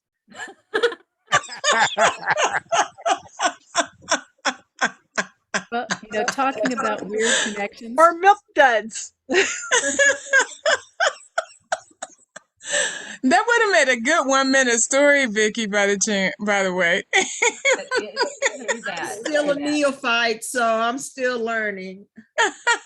Well, let's record it. Get the recording. That's your baseline practice. Okay, gotcha. Thank you. Okay, yeah, I was supposed to say we are still recording. So and I said I was going to stay on until y'all all got done, but only if we're talking about personal narrative stories. Or like, I don't want to get in the politics of in person. Absolutely. I agree with you. I think it's great that to have the opportunity to reach so many people around the world. Right. Yeah. So. It is. Wait, Shayne, your little story reminded me of, you know, connections. My uncle's ex-wife's sister is the one that shot Andy Warhol. Wow. Wow. Yeah, weird. And I'm sorry, did that kill him? Is that how he died? Oh, okay. No, but he did have some complications from it. But wow, yeah. That's a 1 minute story. Who shot Andy Warhol? I know. Wow. And then my cousin's wife's nieces and nephews just won first place in The Voice. Nice. Wow. Yeah, my family's all excited. Wow. Small world. It is. My family stories are a lot darker.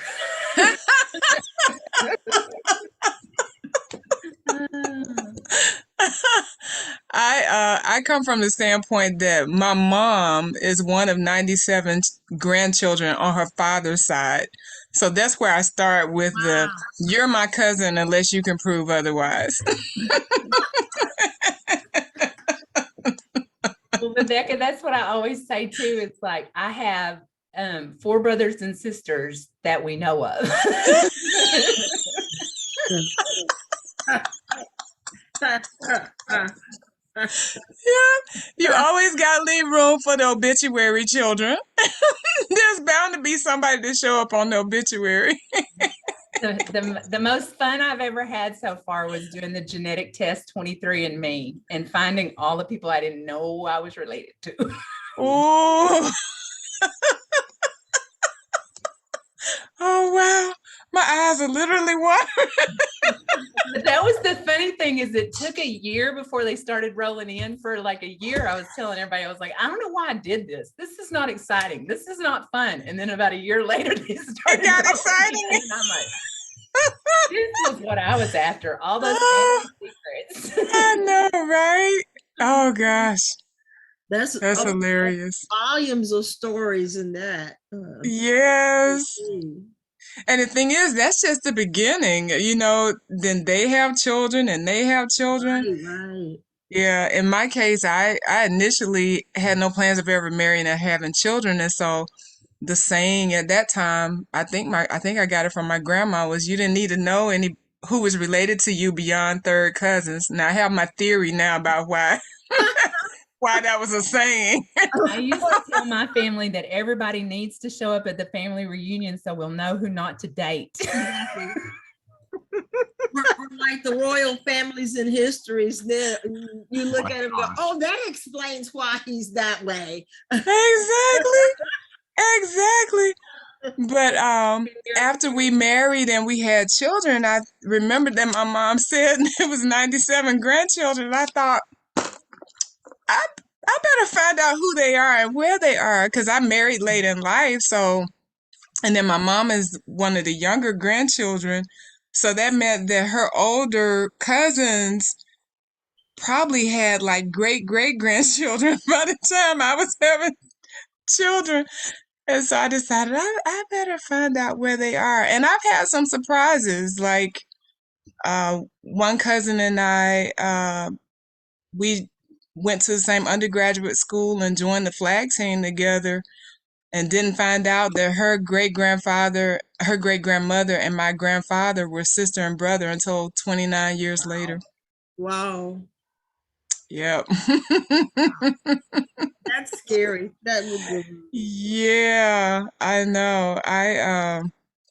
So now, you know, it's to the point that if I see any type of a family resemblance, I start digging through tree roots and shaking tree branches. You know, let's see who falls out. Yeah. And it is sad when your family tree looks like a bamboo pole. Or a wreath. Wow. Just leaves, but all one branch. Oh God. That reads. That's a visual. That is a visual. Oh gosh. Now that's a good close to a 1-minute story, I think. That is a visual. Good, because I need work on my closing. Like I suck at ending a story. That's a good closing to a 1-minute story. That was funny. Yeah, well, one of the times it was, there's a family group that we have, and there was one guy in the group, and this was on my mother's father's side of the family, and there was this one guy in the group that I kept thinking, we have to be related to this family, because we haven't found the common ancestor yet. We just have a common surname. And I said, we have to be, because this guy looks just like us. But what was throwing me was that he didn't look like my grandfather. He looked like my grandmother.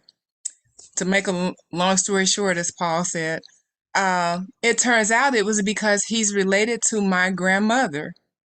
But his mother married into what might be my grandfather's side of the family. And it was like, oh, that makes sense now. Cause it was like, how does he look like grandma, but he bears my grandfather's last name? But yeah. Digging through those roots, shaking tree branches, just see who falls out. That elephant is still sitting on the sofa.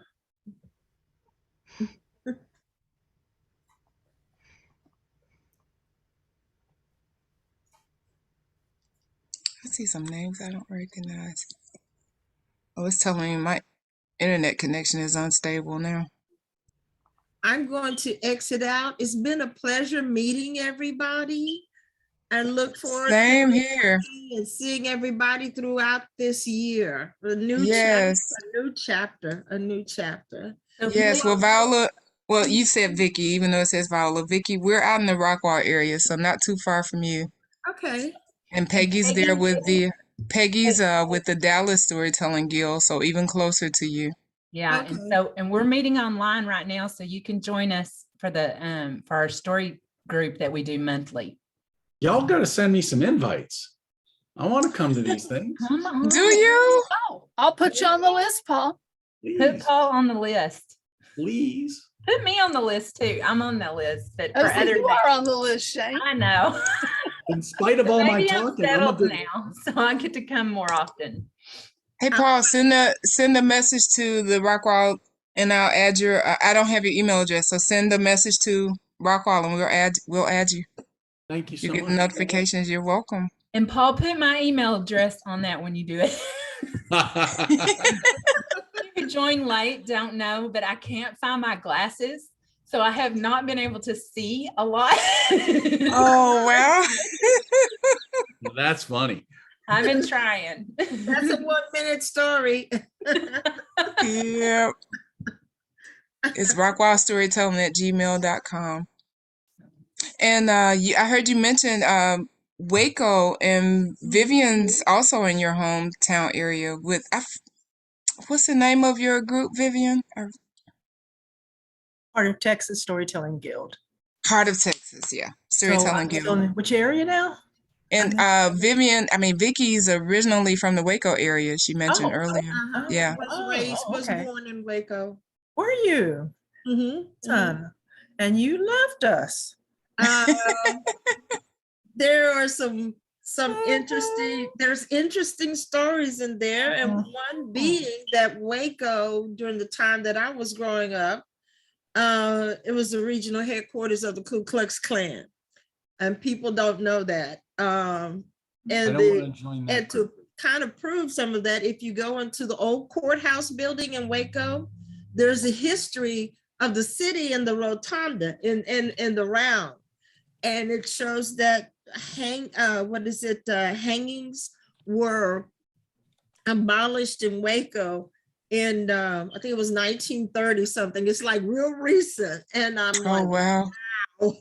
So I thought it might have been best that I leave and experience the world and from a different perspective. And when you're in Waco and you grow up in Waco, everything is about Baylor University. And my mother worked at Baylor, so it's a really interesting city, and it's good to leave. It's all about Joanna now. Oh yeah. And her husband. Yeah. It's a good place. They've a lot of healing has gone on from what I understand. Right. It's grown, and we've got lots of stories. There are a lot of wonderful stories that are there. Do you remember Beulah Barksdale? Yes, my aunt was a secretary for the principal Barksdale. Right, and her husband, first Black principal. We just had her 90th birthday. Okay. Oh, and that was there. Remember, She's a storyteller in our organization, in our Tejas. She was one of the charter members, and so we were so proud to do that presentation last night. Wow. Are you familiar with? Back in the day, there were two dentists. There was a Dr. Mays and a Dr. Rafford. There were dentists in Waco. My mom was the receptionist for Dr. Rafford, who was the first Black city councilman in Waco. Wow. So see, we need to talk because we have this thing called Oakwood. Yes. That we have been, are you familiar with that? Yes, yes. All right, put your info in that chat down there. Okay. Oh, because we've been trying to expand, we're gonna have May talked about next year, the first Black mayor, and we've got that going on.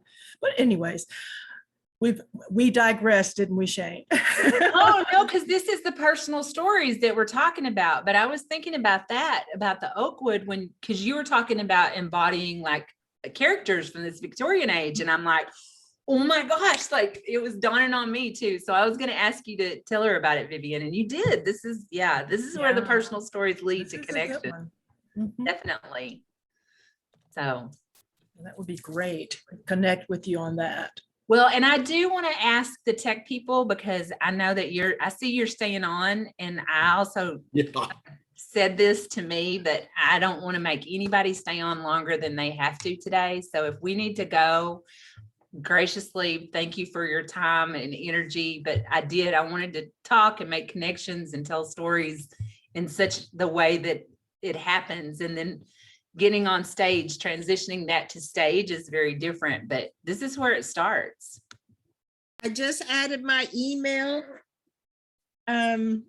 Looking forward again to connecting with everybody. I always say, and it's just a bit fundamentalist, God puts the things that we need to get through life in other people. So the more people you meet, the more you receive the gifts that God has for you. So I try not to never snub anyone, because I don't want to get to heaven and God say, well, you missed that gift because you snubbed that person. So I just, want to meet everybody, because I am really greedy. I plan to get to heaven and have everything that was intended for me. That's a beautiful, beautiful sentiment. I like it. Thank you. Thank you. You guys have a great weekend. I'm going to go over here and fix something to eat, and you all take care. All right, Vicky, I put my personal email address in there too. Oh, okay. Yeah. Oh, I'm trying to write it down, because we need to talk, Viveca. And I have Peggy's number, so I can call her and discuss. Yes. Yes. Hey, Peggy, good to see you. I don't know if you remember me, but we've been. Oh yes, okay. Definitely. I assume everybody forgets me as soon as they walk away. No. Yay. Shayne, thank you again. Kim, it was wonderful sharing a stage with you as always. Shayne, you do so much better putting things together than you realize. I don't think you understand. It was awesome. Jay did this. You saw how little I did. Jay and the Tejas board put this together. I remember talking with you for a few hours on this. And then I know.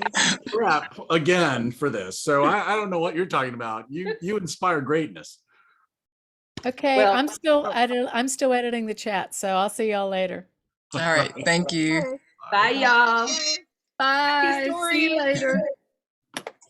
Yeah, emceeing is not something that comes naturally, Shayne. I have, serving as tech, I have found myself, because of something that went awry in the background, I ended up being the MC.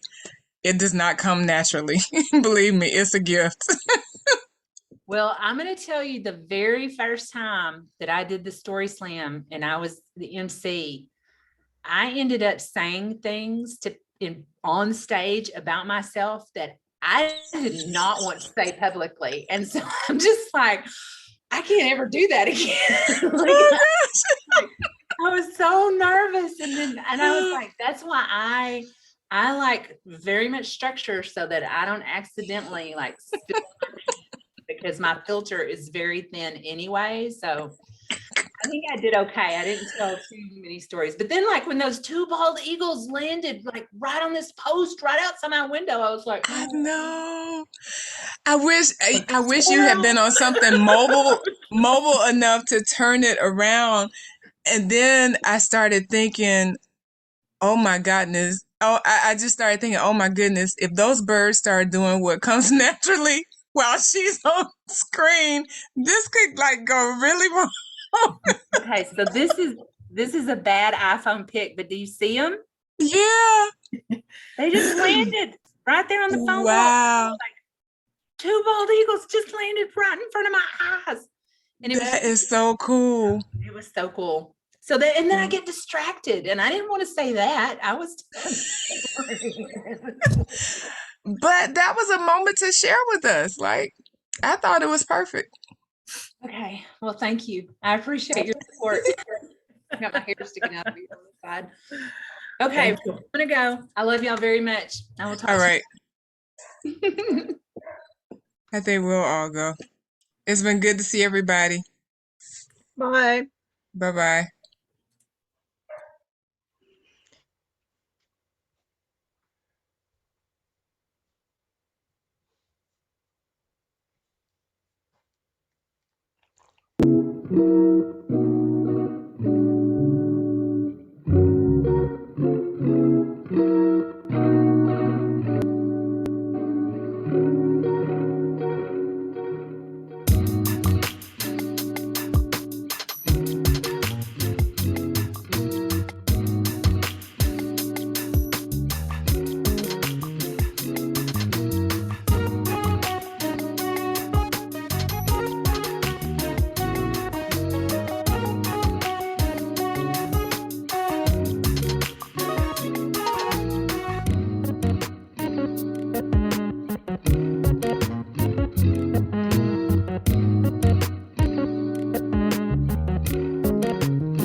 You're muted.